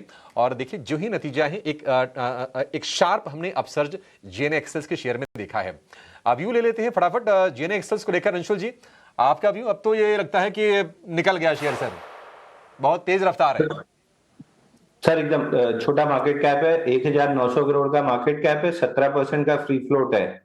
पिछले एक हफ्ते में रैली भी अच्छी थी। प्रोबेबली अपसाइड में मेजर रेजिस्टेंस है 470 के आसपास, वहां तक ये स्टॉक आराम से जा सकता है। 3 वीकली इनसाइड बार थी जिससे ब्रेकआउट आया है करंट वीक में, तो 470 रुपए तक की अपसाइड आराम से मिल सकती है। यहाँ से चूंकि रन अवे मूव हो गया है, स्टॉप लॉस एकदम टाइट कर लेना चाहिए 420 रुपए का। अगर किसी भी तरह की लॉन्ग पोजीशन ले रहे हैं तो 420 का स्टॉप लॉस जरूर मेंटेन करें और 470 के पास प्रॉफिट बुक कर लें। ठीक है, 470 के आसपास आप प्रॉफिट टेकिंग कर लें जीएनए एक्सेल्स में। देखिए ये जो तेज उछाला है ना, उसके पीछे की वजह ये है कि आप इसका अगर वैल्यूएशन देखेंगे तो काफी आपको अट्रैक्टिव दिखाई देगा। और साइज छोटा है, 2000 करोड़ रुपए से छोटी कंपनी है ये मार्केट कैप की अगर बात करें तो। और उसके बाद ये जबरदस्त उछाल नतीजों के बाद करीब करीब 8% के आसपास का आ रहा है। एबिटा 53 करोड़ से बढ़कर 69 करोड़ रुपए पर पहुंच गया है। राजेश जी, एक और शेयर के बारे में मैं आपसे राय लेना चाहूंगा, और बहुत शानदार मौका। आपने जब एयू स्मॉल फाइनेंस बैंक बताया तो फिर मुझे उसका भी याद आया, हालांकि ये सेक्टर अलग है, मैं पावर ग्रिड की बात कर रहा हूं। मेरी मतलब व्यक्तिगत राय पूछे तो मुझे बहुत पसंद है। सेफ स्टॉक है, बहुत ना तेज चलता है ना गिरता है, लेकिन अपॉर्चुनिटी अच्छी दी थी पावर ग्रिड ने। और अब ये 250 रुपये वाला शेयर पहुंच गया है 290 रुपये पर, क्योंकि नंबर अच्छे आए थे इनका। और इन्होंने अपना जो केपेक्स का गाइडेंस उसको भी रिवाइज किया था, 32,000 करोड़ रुपए का वो दिया था। पावर ग्रिड में आपको लगता है कि यहां से भी मौके हैं? तो देखिए, आपने इस स्टॉक का जिक्र किया और बिल्कुल ये स्टॉक को डिस्कस करना बनता भी है, क्योंकि बहुत ही रेयर चांस होते हैं कि ये स्टॉक एक वीकली गेन अगर हम देखें तो करीब 16.5% का गेन ये स्टॉक में देखने को मिला है। काफी रेयर चांसेस होते हैं कि ये स्टॉक में इतना बड़ा गेन किसी वीक में रजिस्टर होता है। और जिस तरीके का मोमेंटम बना है ये स्टॉक में, और जो वीकली कैंडल बन रही है यहाँ पे, एक बुलिश मोरुबुजू कैंडल यहाँ पे बनते हुए दिख रही है। और हम देख रहे हैं कि जिस तरीके का ब्रेकआउट बना है यहाँ पे वीकली चार्ट पे और मंथली चार्ट पे, हमें लगता है कि अब ये स्टॉक अगर 284 के ऊपर सस्टेन रहता है अगले 1-2 हफ्ते, तो इसकी नेक्स्ट ट्रेजेक्टरी जो ओपन हो चुकी है वो करीब 320 325 की तरफ भी बढ़ते हुए दिखेगा। तो जिनके पास भी ट्रेड है, जिन्होंने लोअर साइड पे बाय किया है, वो बने रह सकते हैं, स्टॉप लॉस को ट्रेल कर ले 284 285 के आसपास। पोजिशनल टारगेट हमें लगता है कि अगर ये नहीं टूटता है स्टॉप लॉस अगले 1-2 हफ्तों में, तो 315 320 तक की अपसाइड अनफोल्ड होते हुए दिखेगी। 315 320 तक के टारगेट्स इसमें अनफोल्ड होते हुए दिखाई देंगे। पावर ग्रिड सरकारी कंपनी, क्वार्टर 2 के जो नंबर आए थे थोड़े वीक आए थे और पता था लोगों को कि अच्छा वीक नंबर आए थे। उसके बाद शेयर हमने देखा कि बिकवाली का शिकार हुआ, लेकिन बजट के अराउंड से जो रफ्तार पकड़ी है पावर ग्रिड ने वो कमाल की है और देखिए 292 रुपए के भाव हो गए हैं। एक काम करते हैं, छोटा सा ब्रेक लेते हैं। हमारे एक्सपर्ट्स हमारे साथ बने हुए हैं, राजेश जी हैं और अंशुल जी हैं। ब्रेक के बाद जब लौटेंगे तो उनसे समझेंगे कि अब बाजार में माहौल तो निश्चित तौर पर पिछले 15-20 मिनटों में काफी बेहतर हो गया है। हरा निशान देखते हैं मन भी थोड़ा हरा हो जाता है, तो कुछ बढ़िया तेजी के सौदे जानेंगे दोनों एक्सपर्ट से, आप कहीं जाएगा नहीं।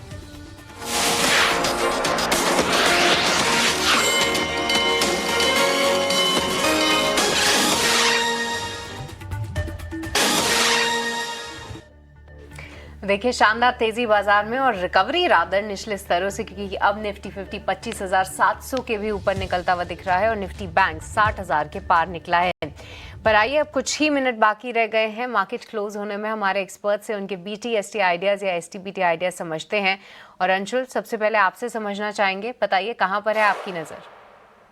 देखिए आपके फेवरेट सेक्टर से ब्रेकआउट आ रहा है। TVS मोटर्स में 3739 पे ब्रेकआउट आया है, 3768 चल रहा है। यहाँ पे BTST करना चाहिए 3768 पे।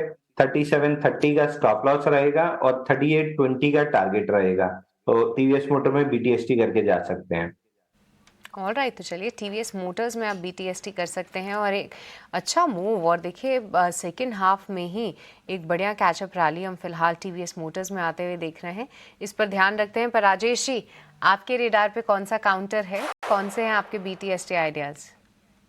नायका यहाँ पे पसंद आ रहा है। नायका में सृष्टि यहाँ पे देखे तो एक फ्रेश ब्रेकआउट देखने को मिला, एक मल्टीपल सप्लाई जोन का ब्रेकआउट वीकली चार्ट पे आते हुए दिख रहा है। तो हमें लगता है ये स्टॉक को नेक्स्ट वीक के लिए बाय किया जा सकता है।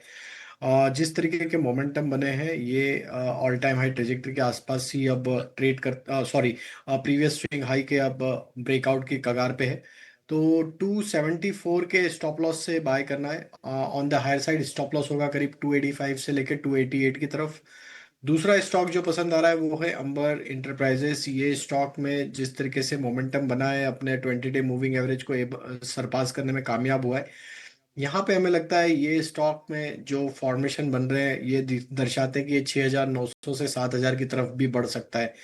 तो यहाँ पे बाय करने की सलाह। On the down side stop loss होगा करीब 6590 के आसपास। ये एम्बर एंटरप्राइज, ये पूरा स्पेस ही आप देखिए बस करता हुआ दिख रहा है। एक वजह ये भी है कि कंपनीज अपनी गाइडेंस नहीं में हिला रही हैं या उसमें चेंज कर रही है। चाहे आप डिक्सन की बात कर लीजिए, चाहे आप केन्स टेक की बात कर लीजिए, ये इन्वेस्टर्स को कॉन्फिडेंस दे रहा है। हालांकि थोड़े कंसर्न ज़रूर हैं कि अगर Q3 में ऐसा परफॉर्मेंस आप Q4 में कितना कैचअप करेंगे, बट इसके बावजूद दूसरा फैक्टर, इतने स्टॉक्स पिट चुके हैं, उसके बाद एक रिकवरी मार्केट के साथ ज़रूर लौट रही है। बट एकाएक बहुत जबरदस्त मूव MGL के काउंटर में आया है। एक बार राजेश जी इस पे अपना व्यू दीजिए। देखिए 8% की तेजी और मिनट बाय मिनट जो है वो तेजी बढ़ती ही जा रही है। क्या व्यू रख रहे हैं आप राजेश जी चार्ट पे? क्योंकि मैंने तो पिछले 1 साल का चार्ट निकाला है, मुझे दिख ही नहीं रहा है कि इतनी बड़ी तेजी जो है पिछले 1 साल में कभी आई हो। तो बिल्कुल काफी strong bullish candle weekly chart पे अब बनते हुए दिख रही है। स्टॉक को अगर वीकली चार्ट पे देखें तो स्टॉक एक फॉलिंग चैनल में ही ट्रेवल कर रहा था, लेकिन अब ये जो इस वीक में ब्रेकआउट बना है ऑलमोस्ट 11% ये वीक में गेन रजिस्टर करते हुए दिख रहा है स्टॉक। और ये जो ब्रेकआउट बना है वीकली चार्ट पे, ये हमें दर्शाता है कि अब यहाँ पे अगर ये स्टॉक 1130 1135 के लेवल को होल्ड आउट करता है अगले कुछ ट्रेडिंग सेशन, तो यहाँ पे एक अच्छा मूव अनफोल्ड होते हुए दिखेगा टुवर्ड्स 1200 टू 1220 के आसपास। तो बने रहना चाहिए, कैरी करना चाहिए नेक्स्ट वीक के लिए। 1135 के स्टॉप लॉस से टारगेट प्रोजेक्ट करेंगे 1190 1200 के। 90 1200 के टारगेट आपको देखने को मिल सकते हैं। MGL के ऊपर बने रहने की सलाह है राजेश जी की। चलिए एक शेयर और तेजी दिखा रहा है अच्छी खासी, सीमेंस एनर्जी की बात मैं कर रहा हूँ। ग्रीन एंड रिन्यूएबल एनर्जी का शेयर है ये, यूटिलिटी सेक्टर में इस वक्त 5.5% के आसपास की जो है वो तेजी दिखने को मिल रही है। शेयर में 4743 के भाव आ गए हैं और ये अगर आप देखें पिछले रिटर्न्स देखें 3 महीने में 14% करेक्ट हुआ था, लेकिन एक हफ्ते में पिछले जो है वो 11% चढ़ गया है और आज में ही ये ठीक ठाक 5.5% की तेजी है। अंशुल जी से एक राय लेते हैं, सीमेंस एनर्जी पर क्या राय बनती है आपकी? अंशुल जी जरा चार्ट एक बार देखिए। सर 4 महीने में 41% करेक्ट हुआ है और ऑल टाइम लो जो इसका पिछला था 2504 उसको स्वीप करते हुए हैमर बनाया है। 50% रिट्रेसमेंट 2800 रुपए के आसपास है, वहां तक तो आराम से पहुंच जाएगा। 2800 के ऊपर टिकता है तो फिर रैली कंटिन्यू होगी, बट प्रीएम्प्ट करने की जगह फिलहाल 2800 तक का टारगेट पकड़िए, वहां पे स्टॉक को रिव्यू करेंगे। बिल्कुल, तो 2800 तक के टारगेट इस वक्त रखने हैं और उसके बाद स्टॉक को रिव्यू करेंगे। एक राय बजाज फाइनेंस पर राजेश जी से लेते हैं। आज निफ्टी के टॉप गेनर्स में चौथे पांचवें नंबर पे चल रहा है लगातार और सुबह से ही जो है वो स्ट्रॉन्ग मोमेंटम बनाया हुआ है, स्टॉक ने टिका हुआ है 980 के आसपास ही टिका हुआ है, लगातार कारोबार कर रहा है। राजेश जी क्या राय बनती है बजाज फाइनेंस के ऊपर? तो बिल्कुल 2 महीने के करेक्टिव मूव के बाद यहाँ पे एक रिकवरी का ट्रेड आते हुए दिखा है और हमें लगता है जिस तरीके से स्टॉक ने अब 960 जो कि एक इसका मेजर कंजेशन जोन था उसको सरपास किया है और आज अगर हम देखें तो ऑलमोस्ट 50 डे मूविंग एवरेज को निगोशिएट करते हुए देखने को मिल रहा है। तो यहाँ पे 980 990 का जोन एक सप्लाई जोन है। 990 के लेवल को क्रॉस अगर ये कर लेता है तो फिर यहाँ पे 1020 1030 तक की अपसाइड तो हमें लगता है अगले हफ्ते ही अनफोल्ड होते हुए दिख सकती है। तो जिनके पास पोजीशन बने रहे स्टॉक में, हमें लगता है कि एक करेक्शन के बाद यहाँ से एक अच्छा अपमूव अनफोल्ड होते हुए दिखेगा। 965 का ही स्टॉप लॉस सजेस्ट करेंगे टू होल्ड द पोजीशन। ठीक है, बजाज फाइनेंस को लेकर ये व्यू हो गया। राजेश जी, एमआरएफ पर आपकी नजर गई होगी, 11,000 रुपए ऊपर है। मतलब इतने प्राइस अगर कोई शेयर हो ना उसको भी रिटेल अवॉइड करते नहीं है, 11,000 का शेयर कौन लेगा, और आज ये 11,000 ऊपर है, 8% की तेजी, जबरदस्त। राजेश जी, बड़ा मतलब मन में कई बार विचार उठते हैं कि आखिर क्या प्रॉब्लम है कि कंपनी ना तो कोई स्प्लिट लेकर आती है ना कोई बोनस लेकर आती है, क्या कहेंगे आप? तो देखिए, अब बिल्कुल आपने सही बताया। ये आपने जैसे पूछा कि इस पे नजर गई होगी, तो जनरली इस पे नजर इसलिए नहीं जाती क्योंकि हमने देखा है कि हम रिटेल ब्रोकिंग से हैं बिलोंग करते हैं और रिटेल पार्टिसिपेशन काफी लो रहता है इस स्टॉक में क्योंकि काफी बड़ी टिकट साइज है स्टॉक की और बिड आस्क में भी काफी डिफरेंस होता है स्टॉक को ट्रेड करने के लिए। तो जनरली रेगुलर बेसिस पे तो इसको मॉनिटर नहीं करते, बट लेकिन यस, आज आपने बात की तो स्टॉक में एक अच्छा बड़ा मूव अनफोल्ड हुआ है। एक बड़े करेक्शन के दौर से स्टॉक गुजर रहा था। अगर हम देखें तो पिछले 2-3 महीनों में स्टॉक काफी करेक्ट हुआ था। 1,60,000 से करेक्ट होते होते स्टॉक में हमने देखा था कि लो बने थे करीब 1,30,000 तक के। अब ये मूव जो बना है यहाँ पे हमें लगता है कि अगर ये स्टॉक 1,40,000 के लेवल को होल्ड करता है अगले 1-2 ट्रेडिंग सेशन, तो ये 50 डे मूविंग एवरेज के आसपास का जो रेजिस्टेंस बना हुआ है करीब 1,48,000 49,000 के आसपास, वो लेवल अगर ये निकाल पाता है तो फिर इसमें 1,55,000 तक की अपसाइड बनते हुए दिख सकती है। 1,55,000 1,60,000 की तरफ बढ़ सकता है। ठीक है, 1,55,000 1,60,000 की तरफ एमआरएफ का शेयर बढ़ सकता है। बाजार बंद होने में लगभग 6 से 7 मिनट के आसपास का समय, और अभी हमारी पीसीआर टीम ने बताया है कि अंशुल जैन जो कि मार्केट के बहुत ही होनहार स्टूडेंट है, अंशुल जी हाथ उठा रहे हैं, जिससे क्लासरूम में उठाते हैं ना। अंशुल जी, क्या कहना है आपको? सर शो के स्टार्टिंग में 289.50 290 की जोन में सीगल बाई दिया था। 294.20 का हाई बना है, 4.5 रुपए मिल रहा, बल्कि 295 का हाई बन गया है, 4.5-5 रुपए मिल रहा है, बुक कर लेना चाहिए इसको। बुक करना चाहिए, ठीक है, तो बुक कर ले अंशुल जी। फिर तो कोई रिप्लेसमेंट भी तो आप दो, बुक करके फिर कहां डालना है? रिप्लेसमेंट 1 मिनट समय दीजिए सर, कुछ ढूंढ के। रिप्लेसमेंट में आप हिंजिंग ले सकते हैं 607 हाँ, 1 रुपए मिनट आप में ले लीजिए क्योंकि इलेक्ट्रो स्टील, हाँ ठीक है जी, 1 मिनट आप समय ले लीजिए अंशुल जी, फिर से आपके पास आते हैं। इस बीच इलेक्ट्रो स्टील कास्टिंग के नंबर आ गए हैं और आय 1780 करोड़ रुपए से घटकर आ गई है 1,472 करोड़ रुपए पर। 160 करोड़ रुपए के मुनाफे के मुकाबले 22 करोड़ रुपए का इसको कंसोलिडेटेड घाटा हुआ है। और शेयर हम देख रहे हैं कि गिरावट पर कारोबार करता हुआ आपको नजर आएगा, 3% नीचे आए हैं और जो ही नंबर आए हैं त्यों ही इसमें गिरावट हुई है। वैसे भी बड़ा वेल्थ डिस्ट्रॉयर रहा है इलेक्ट्रो स्टील कास्टिंग का शेयर और पिछले 6 महीने में काफी वेल्थ इरोड हुई है। राजेश जी, कभी आपने ट्रैक किया है इसको? नहीं, रेगुलर बेसिस पे तो स्टॉक को ट्रैक नहीं करते हैं। अभी जस्ट मैंने इसके चार्ट ओपन करे और स्टॉक में अगर देखें तो एक म्यूटेड बिहेवियर ही देखने को मिला है। काफी अंडर परफॉर्मिंग स्टॉक रहा है, series of lower bottom, lower top lower bottom formation है, तो एक डाउन ट्रेंड में ही स्टॉक बना हुआ है। अवॉइड ही करना चाहिए स्टॉक में। एज सच कोई भी साइन नहीं है अभी रिवर्सल के। छोटा मोटा उछाल भी अगर आता है तो हमें लगता है दबाव तो रहेगा स्टॉक में, क्योंकि इसके ओवरऑल स्ट्रक्चर वीक ही है। हाँ, बहुत ज़्यादा ये चर्चा में नहीं आती है इलेक्ट्रो स्टील कास्टिंग। मैं इसके बारे में पढ़ रहा था। ये कोलकाता बेस्ड कंपनी है और one of the largest manufacturer है ये डक्टाइल आयरन पाइप्स के इंडियन सब कॉन्टिनेंट में। इलेक्ट्रो स्टील कास्टिंग, तो ये व्यू हो गया आपके लिए। देखिए, हमारा पूरा मोटिव बिल्कुल साफ है। नंबर जो भी हो, अगर एक भी दर्शक के पास अगर कोई शेयर हो और अगर उसके नतीजे आते हैं तो उस पर हम चर्चा जरूर करेंगे और आपके लिए व्यू जरूर लेकर आएंगे।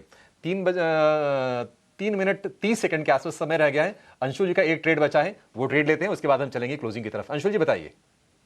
अच्छा, रिप्लेसमेंट में हिंदुस्तान जिंक देख सकते हैं, 2 दिन से टाइट रेंज में 50 डे मूविंग एवरेज पे होल्ड कर रहा है। 607 रुपए में अगर लेके जाते हैं 599 का स्टॉप लॉस रहेगा और ऊपर 20 डे मूविंग एवरेज तक खिंच सकता है 619 620 जोन तक। तो इसको भी बीटीएसटी या 1 से 2 दिन का ट्रेड बना सकते हैं।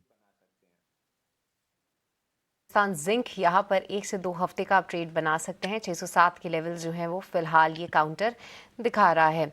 इसके अलावा अगर हम देखें तो आज एम्बेसी डेवलपमेंट्स यहाँ पर लगभग 5% की तेज़ी ऑलरेडी आई है। रीट से जुड़ी कुछ अनाउंसमेंट्स भी आई थी और उसके बाद जो है क्योंकि इनका एक्सपोजर काफ़ी ज़्यादा है एम्बेसी डेवलपर्स का, हाल फिलहाल की ही लिस्टिंग है। पर राजेश जी, कोई क्विक व्यू यहाँ पर? माफ कीजिएगा सृष्टि जी, मैं ये स्टॉक Alright. ओपन नहीं कर पा रहा हूँ, टिकर नहीं है मेरे पास। ऑल राइट, कोई बात नहीं। बट इसके अलावा एक बार केन स्टेक पर राजेश जी आप अपना व्यू दे दीजिए, क्योंकि एम्बर तो आपने बताया ही, बट इसी के साथ साथ केन स्टेक के जब नंबर्स आए खराब थे बट काफ़ी ऊपर है। क्या मंडे को और भी तेज़ी दिखा सकता है ये काउंटर? तो काफी ओवरसोल्ड ट्रेजेक्टरी में था कैन स्टेक। हमने देखा काफी बड़ा करेक्शन ऑलरेडी यहाँ पे आते हुए दिखा स्टॉक में। जो एक वैल्यूएशन कंसर्न्स थे वो ऑलरेडी यहाँ पे प्राइस इन होते हुए दिख रहे हैं। हमें लगता है एक ओवरसोल्ड ट्रेजेक्टरी से पुल बैक जरूर बनते हुए दिख सकता है। ऑन द हायर साइड हमें लगता है यहाँ पे 4000 4100 तक की अपसाइड देखने को मिल सकती है। तो जिनके पास लॉन्ग साइड का ट्रेड अभी बने रहना चाहिए, क्योंकि पूरा सेक्टर ही एक अच्छे बाइंग फ्लो में यहाँ पे देखने को मिला है। तो कंटिन्यूटी ऑफ अप ट्रेंड रहेगी। 3620 के स्टॉप लॉस से पोजीशन कैरी करें। हमें लगता है 4000 तक के अप मूव बन सकते हैं आगे आने वाले दिनों में। 4000 रुपए तक के अब मूव, काफी ज्यादा पिटाई हुई है।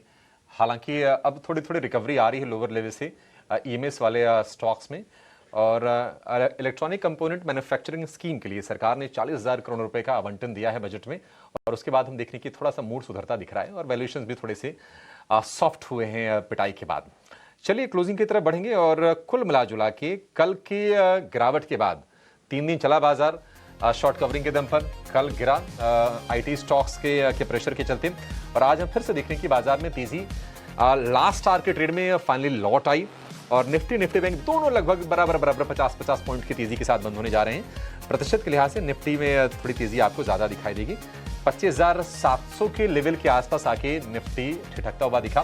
ब्रीफली 700 के ऊपर गया लेकिन वहां पर टिका नहीं, थोड़ा नीचे आया। निफ्टी बैंक में हमने देखा कि लोअर लेवल से करीब 450 अंकों के आसपास का उछाल आज के सत्र में आया है और हरे निशान में निफ्टी बैंक की भी क्लोजिंग होने जा रही है। ये कुछ बड़े गेनर्स हैं निफ्टी के आपकी स्क्रीन पर। Bajaj Finserv, Titan, Shriram finance 1% के आसपास की तेजी इसमें रही। लेकिन जो बड़े मूवर रहे HUL, कोटक बैंक, ITC, यहाँ पर जो तेजी रही वो रही 3% से लेकर 5% की। तो कंजम्पशन में आज हमने मूव बढ़िया देखा है और ITC बहुत समय के बाद ऐसा हो रहा होगा कि आप निफ्टी के टॉप गेनर के तौर पर शेयर को देख रहे होंगे। HDFC लाइफ, SBI लाइफ, ये शेयर हमने देखा था कि पिछले साल निफ्टी के टॉप परफॉर्मर में शामिल थे, लेकिन ये साल कुछ अच्छा गुजर नहीं रहा है और आज हम देखते हैं कि 2.5% के आसपास की HDFC लाइफ में नरमी है। नंबर जो आए थे वहां पर हमने देखा था कि मार्जिन में थोड़ा सा प्रेशर देखने को मिला था। आज सबसे कमजोर रहा ये और IT शेयरों की किस्मत आज भी नहीं बदली। लगातार 3 सत्र की गिरावट हो चुकी है और 3 सत्र में IT इंडेक्स लगभग पॉइंट के हिसाब से 3000 पॉइंट अगर प्रतिशत में देखेंगे तो 8% के आसपास की गिरावट वहां पर हम देख चुके हैं। तो टीसीएस, टेक महिंद्रा, विप्रो, इन्फोसिस, ये सारे के सारे शेयर आज छूटे हैं। और आज साथ में हमने देखा कि आईटी के अलावा ऑटो शोरूम में भी माहौल थोड़ा सा नरम रहा। बजाज ऑटो हो गया, टाटा मोटर्स पैसेंजर व्हीकल हो गया, ये कुछ शेयर्स आज गिरते हुए दिखाई दिए। लेकिन कैपिटल गुड्स में हमने देखा कि सीमेंस का शेयर आज करीब करीब 5.5% टूटा। बीईएमएल के नंबर आ जाए, बीईएमएल भी नतीजों के बाद हमने गिरावट देखी, करीब 8% बीईएमएल का शेयर टूट गया। तो ये कुछ शेयर्स हैं जहां पर बड़ी गिरावट रही। और आईटी में ही टाटा एलेक्सी, कोफोर्ज, ये वायदा के सबसे ज्यादा गिरने वाले शेयरों में शामिल रहे। हालांकि नायका का अप मूव है और ये बाजार में जबरदस्त तेजी हो रही है। नायका में करीब 7% शेयर आज चला और पिछले 4 सत्र से लगातार तेजी इसमें अच्छी वाली बन रही है। तो फाइनली सेंटिमेंट के लिहाज से अगर देखें तो एक बढ़िया क्लोजिंग।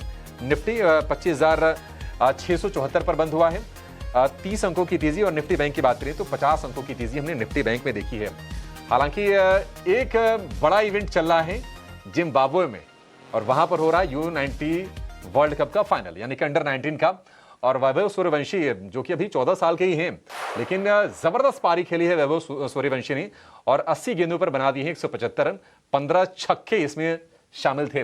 राजेश जी, आप तो ट्रैक करते हैं स्पोर्ट्स, वैभव तो मुझे लगता है कि टीम के लिए तैयार है। अब ये रूल रेगुलेशन बदलने चाहिए। तो बिल्कुल देखिए, वैभव सूर्यवंशी को तो जरूर ट्रैक करते हैं। और आपने ये जो अभी बताया तो मैं जस्ट वही ओपन कर रहा था कि क्या परफॉर्मेंस रहा है। और काफी मतलब उनकी बैटिंग देख के तो बड़ा मजा आता है, जिस तरीके से उन्होंने आईपीएल में भी खेला था।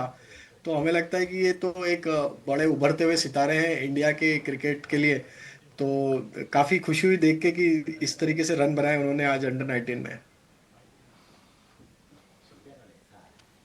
तो 25 ओवर के बाद जब वैभव सूर्यवंशी आउट हुए तो इंडिया खाते में थे 250 रन और उसमें वैभव सूर्यवंशी के अकेले थे 175 रन। तो ये कमाल की लाजवाब पारी। अब तो मुझे लग रहा है कि अब इसी पारी के दम पर आराम से इंडिया मैच जीत लेगी। फिलहाल अब ये शुक्रवार का दिन भी है, बाद में हम आराम से मैच देखेंगे। फिलहाल इस शो को यहाँ पर समाप्त करने का समय हो गया है। क्लोजिंग फाइनल आ गई है, निफ्टी 50 अंक ऊपर, निफ्टी बैंक 56 अंक ऊपर। फिलहाल राजेश जी और अंशुल जी, आप लोगों का बहुत शुक्रिया, आज आपने समय निकाला और तमाम आपने स्टॉक्स पर, बाजार पर अपने व्यूज शेयर किए। फिलहाल सृष्टि को, विकास को और मुझे आप दीजिए इजाजत। एक छोटे से ब्रेक के बाद कराएंगे हम आपकी अगले हफ्ते की तैयारी। आप कहीं जाएगा नहीं। नमस्कार।